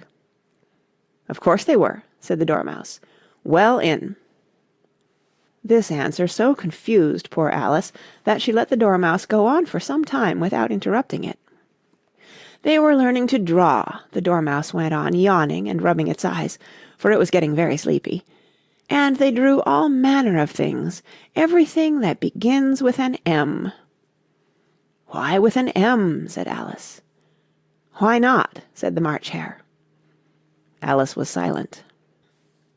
The Dormouse had closed its eyes by this time, and was going off into a doze, but, on being pinched by the Hatter, it woke up again with a little shriek, and went on, "That begins with an M, such as mousetraps, and the moon, and memory, and muchness. You know you say things are much of a muchness. Did you ever see such a thing as a drawing of a muchness?" "Really, now you ask me," said Alice, very much confused, "I don't think—" "Then you shouldn't talk," said the Hatter. This piece of rudeness was more than Alice could bear. She got up in great disgust and walked off.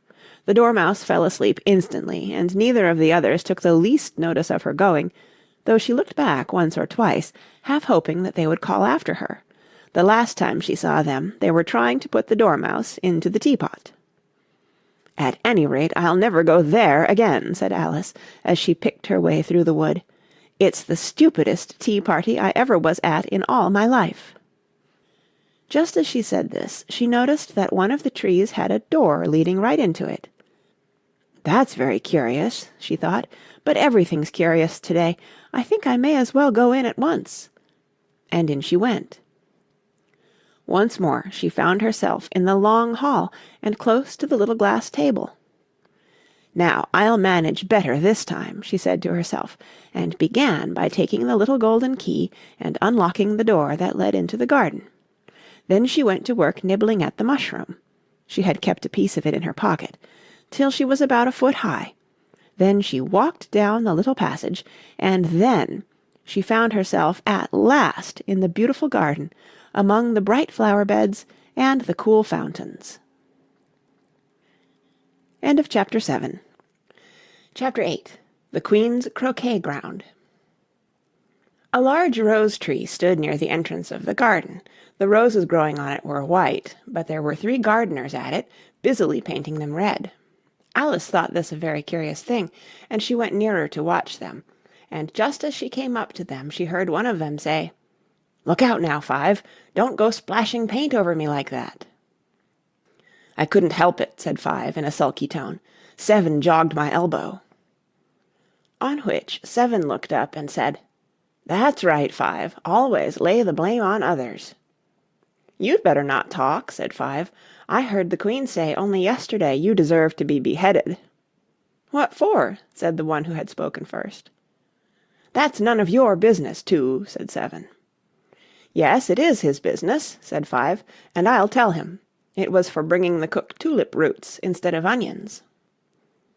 Seven flung down his brush and had just begun, "Well, of all the unjust things," when his eye chanced to fall upon Alice as she stood watching them, and he checked himself suddenly. The others looked round also, and all of them bowed low. "Would you tell me," said Alice a little timidly, "why you are painting those roses?" Five and Seven said nothing, but looked at Two. Two began in a low voice, "Why, the fact is, you see, miss, this here ought to have been a red rose tree, and we put a white one in by mistake, and if the Queen was to find it out, we should all have our heads cut off, you know. So you see, miss, we're doing our best, afore she comes to." At this moment Five, who had been anxiously looking across the garden, called out, "The Queen! The Queen!" and the 3 gardeners instantly threw themselves flat upon their faces. There was a sound of many footsteps, and Alice looked round, eager to see the Queen. First came 10 soldiers carrying clubs. These were all shaped like the 3 gardeners, oblong and flat, with their hands and feet at the corners. Next the 10 courtiers. These were ornamented all over with diamonds, and walked 2 and 2, as the soldiers did. After these came the royal children. There were 10 of them, and the little dears came jumping merrily along hand, in couples. They were all ornamented with hearts. Next came the guests, mostly kings and queens, and among them Alice recognized the White Rabbit. It was talking in a hurried, nervous manner, smiling at everything that was said, and went by without noticing her. Then followed the Knave of Hearts, carrying the king's crown on a crimson velvet cushion, and last of all this grand procession came the King and Queen of Hearts. Alice was rather doubtful whether she ought not to lie down on her face like the 3 gardeners, but she could not remember ever having heard of such a rule at processions. And besides, what would be the use of a procession, thought she, if people had all to lie down upon their faces, so that they couldn't see it? So she stood still where she was and waited. When the procession came opposite to Alice, they all stopped and looked at her, and the Queen said severely, "Who is this?" She said it to the Knave of Hearts, who only bowed and smiled in reply. "Idiot," said the Queen, tossing her head impatiently. And turning to Alice, she went on, "What's your name, child?" "My name is Alice, so please your Majesty," said Alice very politely, but she added to herself, "Why, they're only a pack of cards, after all. I needn't be afraid of them." "And who are these?" said the Queen, pointing to the 3 gardeners, who were lying round the rose-tree, for you see, as they were lying on their faces, and the pattern on their backs was the same as the rest of the pack, she could not tell whether they were gardeners, or soldiers, or courtiers, or 3 of her own children. "How should I know?" said Alice. surprised at her own courage. "It's no business of mine." The Queen turned crimson with fury, and, after glaring at her for a moment like a wild beast, screamed, "Off with her head! Off!" "Nonsense!" said Alice very loudly and decidedly, and the Queen was silent. The King laid his hand upon her arm, and timidly said, "Consider, my dear, she is only a child." The Queen turned angrily away from him, and said to the knave, "Turn them over." The knave did so, very carefully, with one foot. "Get up!" said the Queen in a shrill, loud voice, and the 3 gardeners instantly jumped up, and began bowing to the King, the Queen, the royal children, and everybody else. "Leave off that!" screamed the Queen. "You make me giddy." And then, turning to the rose-tree, she went on, "What have you been doing here?"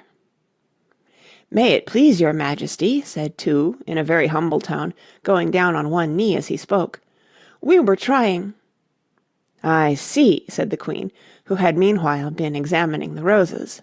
"Off with their heads." And the procession moved on, 3 of the soldiers remaining behind to execute the unfortunate gardeners, who ran to Alice for protection. "You shan't be beheaded," said Alice, and she put them into a large flower-pot that stood near. The 3 soldiers wandered about for a minute or two, looking for them, and then quietly marched off after the others. "Are their heads off?" shouted the Queen. "Their heads are gone, if it please your Majesty," the soldiers shouted in reply. "That's right," shouted the Queen. "Can you play croquet?" The soldiers were silent, and looked at Alice, as the question was evidently meant for her. "Yes," shouted Alice. "Come on, then," roared the Queen, and Alice joined the procession, wondering very much what would happen next. It's a very fine day," said a timid voice at her side. She was walking by the White Rabbit, who was peeping anxiously into her face. "Very," said Alice. "Where's the Duchess?" "Hush, hush!" said the Rabbit in a low, hurried tone.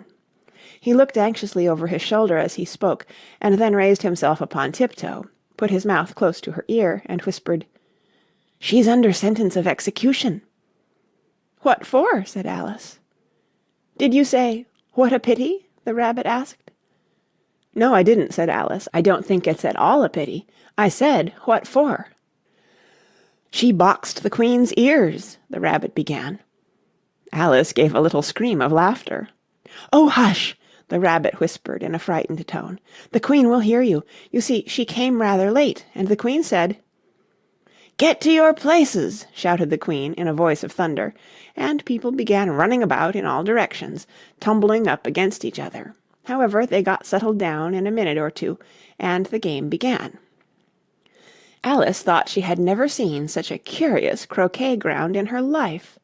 It was all ridges and furrows, the balls were live hedgehogs, the mallets live flamingos, and the soldiers had to double themselves up and to stand on their hands and feet to make the arches. The chief difficulty Alice found at first was in managing her flamingo.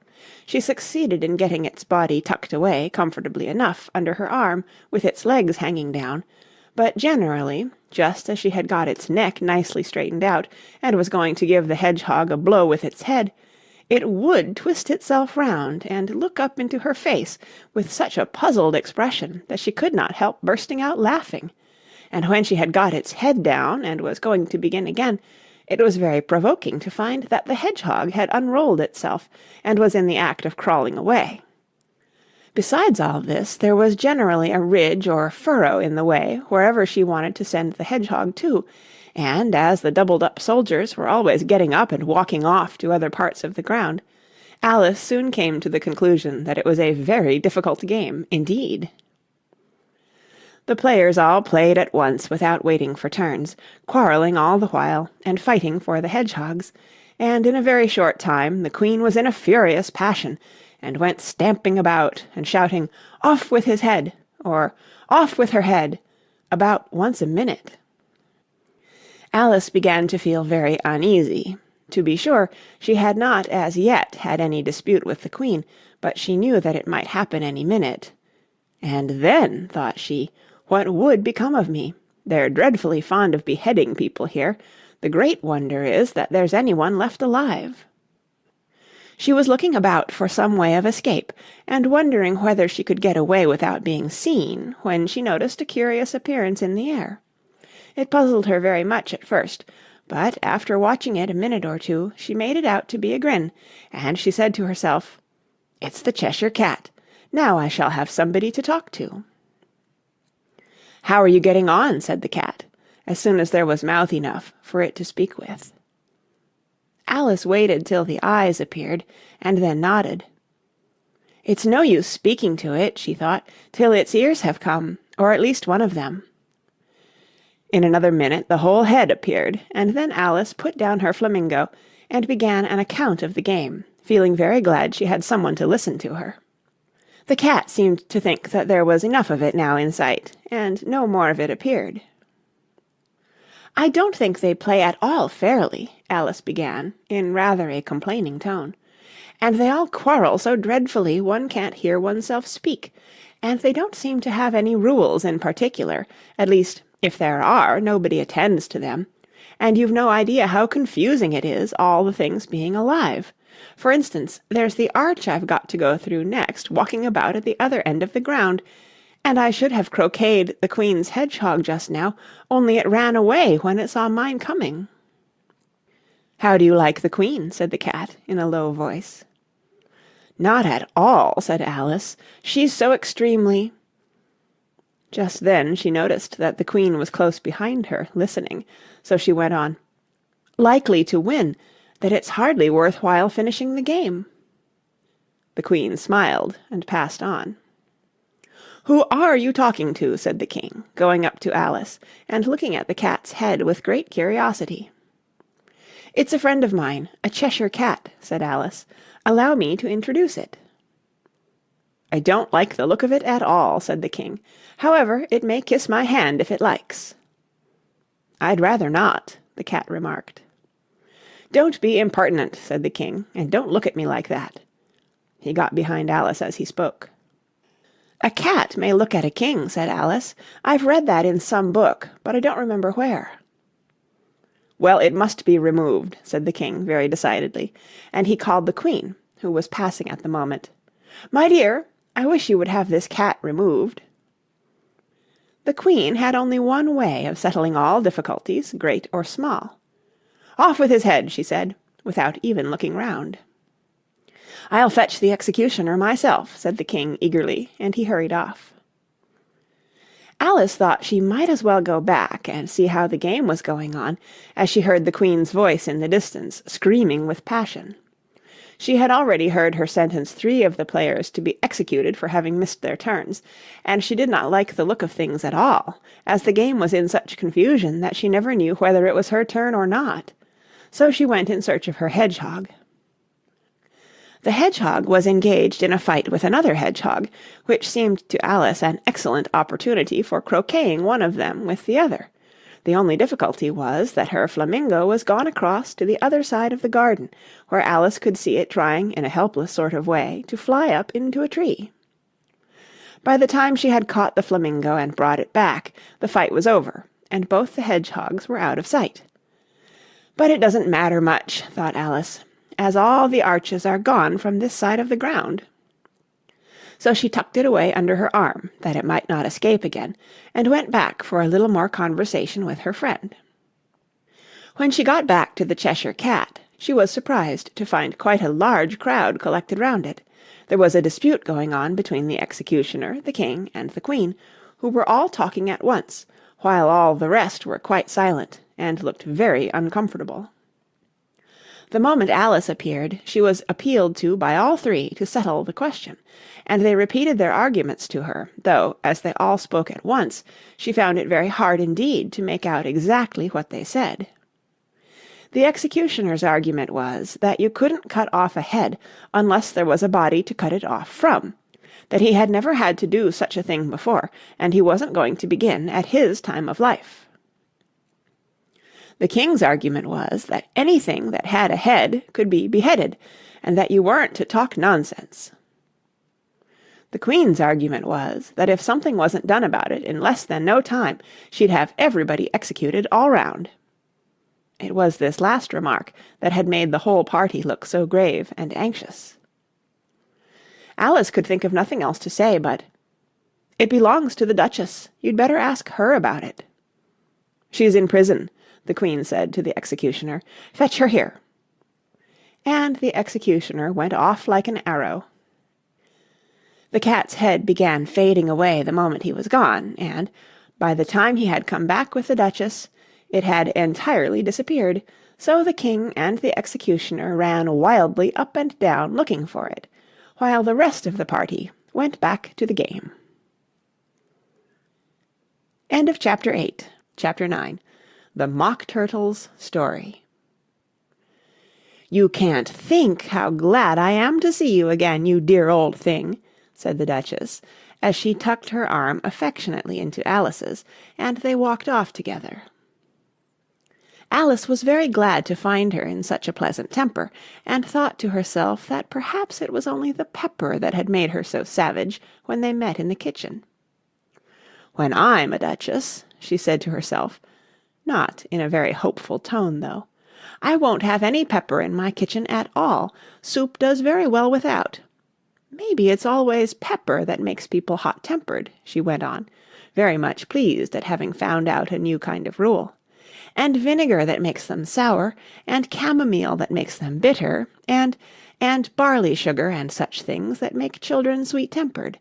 I only wish people knew that, then they wouldn't be so stingy about it, you know." She had quite forgotten the Duchess by this time, and was a little startled when she heard her voice close to her ear. "You're thinking about something, my dear, and that makes you forget to talk. I can't tell you just now what the moral of that is, but I shall remember it in a bit." "Perhaps it hasn't one," Alice ventured to remark. "Tut, tut, child," said the Duchess, "everything's got a moral, if only you can find it." And she squeezed herself up closer to Alice's side as she spoke. Alice did not much like keeping so close to her, first because the Duchess was very ugly, and secondly because she was exactly the right height to rest her chin upon Alice's shoulder, and it was an uncomfortably sharp chin. However, she did not like to be rude, so she bore it as well as she could. "The game's going on rather better now," she said, by way of keeping up the conversation a little. "'Tis so," said the Duchess, "and the moral of that is, 'Oh, 'tis love that makes the world go round.'" "Somebody said," Alice whispered, "that it's done by everybody minding their own business." "Ah, well, it means much the same thing," said the Duchess, digging her sharp little chin into Alice's shoulder as she added, "and the moral of that is, take care of the sense, and the sounds will take care of themselves." How fond she is of finding morals in things, Alice thought to herself. "I dare say you're wondering why I don't put my arm round your waist," the Duchess said after a pause. "The reason is that I'm doubtful about the temper of your flamingo. Shall I try the experiment?" "He might bite," Alice cautiously replied, not feeling at all anxious to have the experiment tried. "Very true," said the Duchess. "Flamingos and mustard both bite, and the moral of that is, birds of a feather flock together." "Only mustard isn't a bird," Alice remarked. "Right as usual," said the Duchess. "What a clear way you have of putting things." "It's a mineral, I think," said Alice. "Of course it is," said the Duchess, who seemed ready to agree to everything that Alice said. "There's a large mustard mine near here, and the moral of that is, the more there is of mine, the less there is of yours." "Oh, I know," exclaimed Alice, who had not attended to this last remark. "It's a vegetable. It doesn't look like one, but it is." "I quite agree with you," said the Duchess, "and the moral of that is, be what you would seem to be. Or, if you'd like it put more simply, Never imagine yourself not to be otherwise than what it might appear to others that what you were or might have been was not otherwise than what you had been would have appeared to them to be otherwise.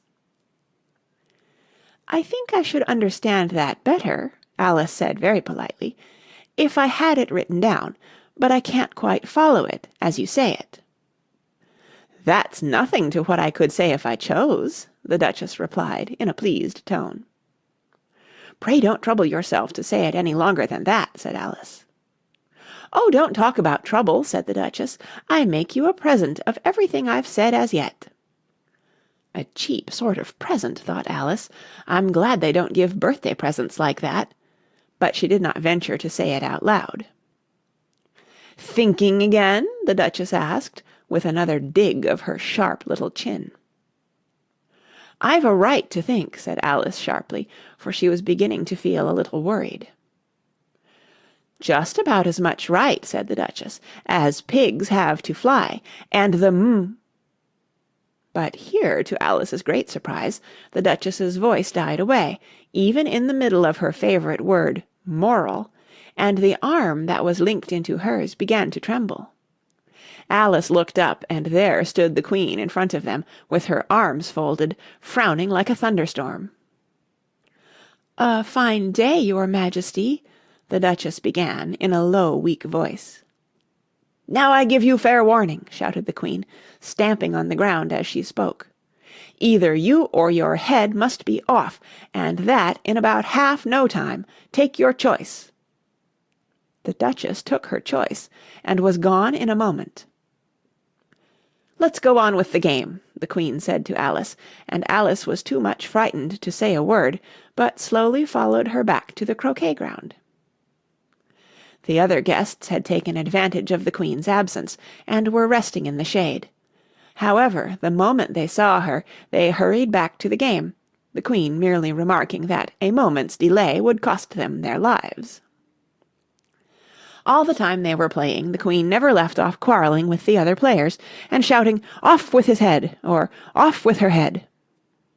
Those whom she sentenced were taken into custody by the soldiers, who of course had to leave off being arches to do this, so that by the end of half an hour or so there were no arches left, and all the players, except the King, the Queen, and Alice, were in custody and under sentence of execution. Then the Queen left off, quite out of breath, and said to Alice, "Have you seen the Mock Turtle yet?" "No," said Alice, "I don't even know what a Mock Turtle is." "It's the thing Mock Turtle soup is made from," said the Queen. "I never saw one or heard of one," said Alice. "Come on, then," said the Queen, "and he shall tell you his history." As they walked off together, Alice heard the King say in a low voice to the company generally, "You are all pardoned." "Come, that's a good thing," she said to herself, for she had felt quite unhappy at the number of executions the Queen had ordered. They very soon came upon a griffin lying fast asleep in the sun. If you don't know what a griffin is, look at the picture. "Up, lazy thing," said the Queen, "and take this young lady to see the Mock Turtle, and to hear his history. I must go back and see after some executions I have ordered." And she walked off, leaving Alice alone with the griffin. Alice did not quite like the look of the creature, but on the whole she thought it would be quite as safe to stay with it as to go after that savage Queen, so she waited. The griffin sat up and rubbed its eyes. Then it watched the Queen till she was out of sight. Then it chuckled. "What fun!" said the griffin, half to itself, half to Alice. "What is the fun?" said Alice. "Why, she," said the griffin. "It's all her fancy, that. They never executes nobody, you know. Come on." "Everybody says 'come on' here," thought Alice, as she went slowly after it. "I never was so ordered about in all my life, never." They had not gone far before they saw the Mock Turtle in the distance, sitting sad and lonely on a little ledge of rock, and as they came nearer, Alice could hear him sighing as if his heart would break. She pitied him deeply. "What is his sorrow?" she asked the Gryphon, and the Gryphon answered, very nearly in the same words as before, "It's all his fancy, that. He hasn't got no sorrow, you know. Come on." So they went up to the Mock Turtle, who looked at them with large eyes full of tears, but said nothing. "This here young lady," said the Gryphon, "she wants for to know your history, she do." "I'll tell it her," said the Mock Turtle in a deep hollow tone. "Sit down, both of you, and don't speak a word till I've finished." So they sat down, and nobody spoke for some minutes. Alice thought to herself, "I don't see how he can ever finish if he doesn't begin," but she waited patiently. "Once," said the Mock Turtle at last, with a deep sigh, "I was a real turtle." These words were followed by a very long silence, broken only by an occasional exclamation of "Hrrr!" from the Gryphon, and the constant heavy sobbing of the Mock Turtle. Alice was very nearly getting up and saying, "Thank you, sir, for your interesting story," but she could not help thinking there must be more to come, so she sat still and said nothing. "When we were little," the Mock Turtle went on at last, more calmly, though still sobbing a little now and then, "we went to school in the sea. The master was an old turtle. We used to call him Tortoise." "Why did you call him Tortoise if he wasn't one?" Alice asked. "We called him Tortoise because he taught us," said the Mock Turtle angrily. "Really, you are very dull." "You ought to be ashamed of yourself for asking such a simple question," added the Gryphon, and then they both sat silent and looked at poor Alice, who felt ready to sink into the earth. At last the Gryphon said to the Mock Turtle, "Drive on, old fellow, don't be all day about it," and he went on in these words. "Yes, we went to school in the sea, though you mayn't believe it." "I never said I didn't," interrupted Alice. "You did," said the Mock Turtle. "Hold your tongue," added the Gryphon, before Alice could speak again. The Mock Turtle went on. "We had the best of educations. In fact, we went to school every day." "I've been to a day school too," said Alice. "You needn't be so proud as all that." "With extras?" asked the Mock Turtle a little anxiously. "Yes," said Alice. "We learned French and music." "And washing?" said the Mock Turtle. "Certainly not," said Alice indignantly. "Ah, then yours wasn't a really good school," said the Mock Turtle in a tone of great relief. Now at ours they had at the end of the bill, "French, music, and washing, extra." "You couldn't have wanted it much," said Alice, "living at the bottom of the sea." "I couldn't afford to learn it," said the Mock Turtle with a sigh. "I only took the regular course." "What was that?" inquired Alice. "Reeling and writhing, of course, to begin with," the Mock Turtle replied, "and then the different branches of arithmetic: ambition, distraction, uglification, and derision." "I never heard of uglification," Alice ventured to say. "What is it?" The Gryphon lifted up both its paws in surprise. "What! Never heard of uglifying?" it exclaimed. "You know what to beautify is, I suppose." "Yes," said Alice doubtfully. "It means to make anything prettier." "Well then," the Gryphon went on, "if you don't know what to uglify is, you are a simpleton." Alice did not feel encouraged to ask any more questions about it, so she turned to the Mock Turtle and said, "What else had you to learn?" "Well, there was mystery," the Mock Turtle replied, counting off the subjects on his flappers. "Mystery, ancient and modern, with seaography. Then drawling. The drawling master was an old conger eel that used to come once a week. He taught us drawling, stretching, and fainting in coils." "What was that like?" said Alice. "Well, I can't show it you myself," the Mock Turtle said. "I'm too stiff, and the Gryphon never learnt it." "Hadn't time," said the Gryphon. "I went to the classics master, though. He was an old crab, he was." "I never went to him," the Mock Turtle said with a sigh. "He taught laughing and grief, they used to say." So he did, so he did, said the Gryphon, sighing in his turn, and both creatures hid their faces in their paws. "And how many hours a day did you do lessons?" said Alice, in a hurry to change the subject. 10 hours the first day, said the Mock Turtle, 9 the next, and so on. "What a curious plan!" exclaimed Alice. "That's the reason they're called lessons," the Gryphon remarked, "because they lessen from day to day." This was quite a new idea to Alice, and she thought it over a little before she made her next remark. "Then the 11th day must have been a holiday." "Of course it was," said the Mock Turtle. "And how did you manage on the 12th?" Alice went on eagerly. "That's enough about lessons," the Gryphon interrupted in a very decided tone. "Tell her something about the games now." End of Chapter 9. Chapter 10. The Lobster Quadrille. The Mock Turtle sighed deeply and drew the back of one flapper across his eyes. He looked at Alice and tried to speak, but for a minute or two sobs choked his voice. "Same as if he had a bone in his throat," said the Gryphon, and it set to work shaking him and punching him in the back. At last the Mock Turtle recovered his voice, and, with tears running down his cheeks, he went on again. "You may not have lived much under the sea." "I haven't," said Alice. "And perhaps you were never even introduced to a lobster." Alice began to say, "I once tasted," but checked herself hastily and said, "No, never." "So you can have no idea what a delightful thing a lobster quadrille is." "No, indeed," said Alice. "What sort of a dance is it?" "Why," said the Gryphon, "you first form into a line along the seashore." "Two lines!" cried the Mock Turtle. "Seals, turtles, salmon, and so on. Then, when you've cleared all the jellyfish out of the way—" "That generally takes some time," interrupted the Gryphon.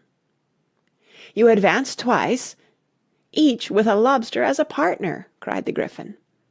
"Of course," the Mock Turtle said.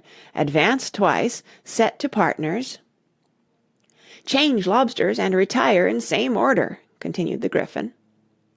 "Then, you know," the Mock Turtle went on, "you throw the—" "The lobsters!" shouted the Gryphon, with a bound into the air.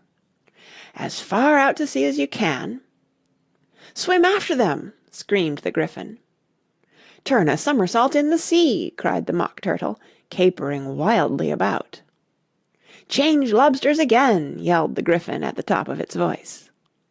"Back to land again, and that's all the first figure," said the Mock Turtle, suddenly dropping his voice, and the two creatures, who had been jumping about like mad things all this time, sat down again very sadly and quietly, and looked at Alice. "It must be a very pretty dance," said Alice timidly. "Would you like to see a little of it?" said the Mock Turtle. "Very much indeed," said Alice. "Come, let's try the first figure," said the Mock Turtle to the Gryphon. "We can do without lobsters, you know. Which shall sing?" "Oh, you sing," said the Gryphon. "I've forgotten the words." So they began solemnly dancing round and round Alice, every now and then treading on her toes when they passed too close, and waving their forepaws to mark the time, while the Mock Turtle sang this, very slowly and sadly. "Will you walk a little faster?" said a whiting to a snail. "There's a porpoise close behind us, and he's treading on my tail. See how eagerly the lobsters and the turtles all advance. They are waiting on the shingle. Will you come and join the dance? Will you, won't you, will you, won't you, will you join the dance? Will you, won't you, will you, won't you join the dance? You can really have no notion how delightful it will be when they take us up and throw us with the lobsters out to sea." But the snail replied, too far, and gave a look askance. Said he thanked the whiting kindly, but he would not join the dance. Would not, could not, would not, could not, would not join the dance. Would not, could not, would not, could not join the dance. "What matters it how far we go?" his scaly friend replied. "There is another shore, you know, upon the other side. The further off from England, the nearer is to France. Then turn not pale, beloved snail, but come and join the dance. Will you, won't you, will you, won't you, will you join the dance? Will you, won't you, will you, won't you join the dance?" "Thank you. It's a very interesting dance to watch," said Alice, feeling very glad that it was over at last. "And I do so like that curious song about the whiting." "Oh, as to the whiting," said the Mock Turtle, "you've seen them, of course." "Yes," said Alice, "I've often seen them at She checked herself hastily. "I don't know where Din may be," said the Mock Turtle, "but if you've seen them so often, of course you know what they're like." "I believe so," Alice replied thoughtfully. "They have their tails in their mouths, and they're all over crumbs." "You're wrong about the crumbs," said the Mock Turtle. "Crumbs would all wash off in the sea, but they have their tails in their mouths, and the reason is—" Here the Mock Turtle yawned and shut his eyes. "Tell her about the reason and all that," he said to the Gryphon. "The reason is," said the Gryphon, "that they would go with the lobsters to the dance, so they got thrown out to sea, so they had to fall a long way, so they got their tails fast in their mouths, so they couldn't get them out again. That's all."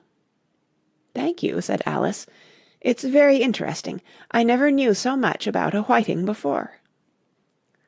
"I can tell you more than that, if you like," said the Gryphon. "Do you know why it's called a whiting?" "I never thought about it," said Alice. "Why?" "It does the boots and shoes," the Gryphon replied very solemnly. Alice was thoroughly puzzled. "Does the boots and shoes?" she repeated in a wondering tone. "Why, what are your shoes done with?" said the Gryphon. "I mean, what makes them so shiny?" Alice looked down at them, and considered a little before she gave her answer. "They're done with blacking, I believe." "Boots and shoes under the sea," the Gryphon went on in a deep voice, "are done with a whiting. Now you know." "And what are they made of?" Alice asked in a tone of great curiosity. "Soles and eels, of course," the Gryphon replied rather impatiently. "Any shrimp could have told you that." "If I'd been the whiting," said Alice, whose thoughts were still running on the song, "I'd have said to the porpoise, 'Keep back, please. We don't want you with us.'" "They were obliged to have him with them," the Mock Turtle said. "No wise fish would go anywhere without a porpoise." "Wouldn't it really?" said Alice in a tone of great surprise. "Of course not," said the Mock Turtle. "Why, if a fish came to me and told me he was going on a journey, I should say, 'With what porpoise?'" "Don't you mean purpose?" said Alice. "I mean what I say," the Mock Turtle replied in an offended tone. And the Gryphon added, "Come, let's hear some of your adventures." "I could tell you my adventures beginning from this morning," said Alice a little timidly, "but it's no use going back to yesterday, because I was a different person then." "Explain all that," said the Mock Turtle. "No, no, the adventures first," said the Gryphon in an impatient tone. "Explanations take such a dreadful time." So Alice began telling them her adventures from the time when she first saw the White Rabbit. She was a little nervous about it just at first, the two creatures got so close to her, one on each side, and opened their eyes and mouths so very wide, but she gained courage as she went on. Her listeners were perfectly quiet till she got to the part about her repeating, "You are old, Father William," to the caterpillar, and the words all coming different, and then the Mock Turtle drew a long breath and said, "That's very curious." "It's all about as curious as it can be," said the Gryphon. "It all came different," the Mock Turtle repeated thoughtfully.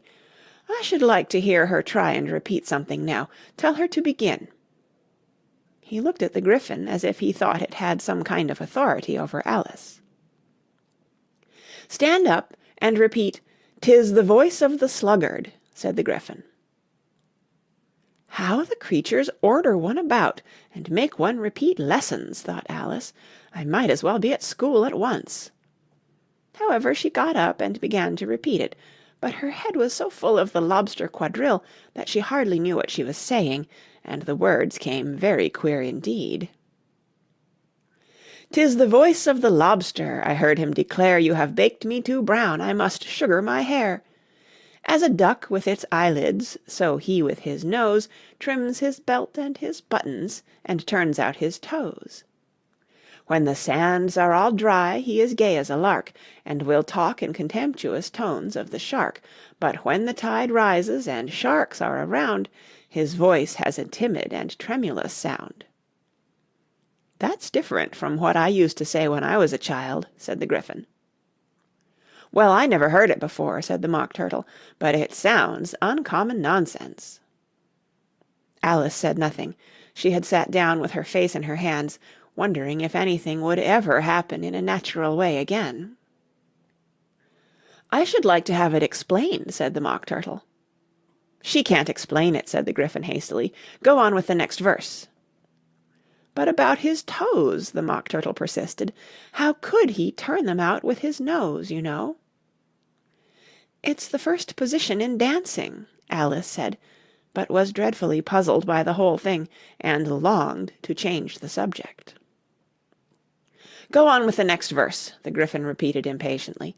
"It begins, 'I passed by his garden.'" Alice did not dare to disobey, though she felt sure it would all come wrong, and she went on in a trembling voice, "I passed by his garden, and marked with one eye How the owl and the panther were sharing a pie. The panther took pie crust and gravy and meat, While the owl had the dish as its share of the treat. When the pie was all finished, the owl, as a boon, Was kindly permitted to pocket the spoon, While the panther received knife and fork with a growl, And concluded the banquet—" "What is the use of repeating all that stuff?" the Mock Turtle interrupted, "if you don't explain it as you go on? It's by far the most confusing thing I ever heard." "Yes, I think you'd better leave off," said the Gryphon, and Alice was only too glad to do so. "Shall we try another figure of the lobster quadrille?" the Gryphon went on, "or would you like the Mock Turtle to sing you a song?" "Oh, a song, please, if the Mock Turtle would be so kind," Alice replied, so eagerly that the Gryphon said, in a rather offended tone, no accounting for tastes. Sing her Turtle Soup, will you, old fellow?" The Mock Turtle sighed deeply, and began, in a voice sometimes choked with sobs, to sing this: "Beautiful soup, so rich and green, Waiting in a hot tureen, Who for such dainties would not stoop? Soup of the evening, beautiful soup, Soup of the evening, beautiful soup, Beautiful soup, beautiful soup, Soup of the evening, beautiful, beautiful soup." Beautiful soup! Who cares for fish, game, or any other dish? Who would not give all else for 2 pennyworth only of beautiful soup? Pennyworth only of beautiful soup, Beautiful soup, beautiful soup, Soup of the evening, beautiful, beautiful soup. "Chorus again!" cried the Gryphon, and the Mock Turtle had just begun to repeat it, when a cry of "The trial's beginning!" was heard in the distance. "Come on!" cried the Gryphon, and, taking Alice by the hand, it hurried off, without waiting for the end of the song. "What trial is it?" Alice panted as she ran, but the Gryphon only answered, "Come on!" and ran the faster, while more and more faintly came, carried on the breeze that followed them, the melancholy words, "Soup of the evening, beautiful, beautiful soup." End of Chapter 10. Chapter 11. Who Stole the Tarts? The King and Queen of Hearts were seated on their throne when they arrived, with a great crowd assembled about them, all sorts of little birds and beasts, as well as the whole pack of cards. The knave was standing before them in chains, with a soldier on each side to guard him, and near the king was the White Rabbit, with a trumpet in one hand and a scroll of parchment in the other. In the very middle of the court was a table, with a large dish of tarts upon it. They looked so good that it made Alice quite hungry to look.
Chapter 12. Alice's Evidence.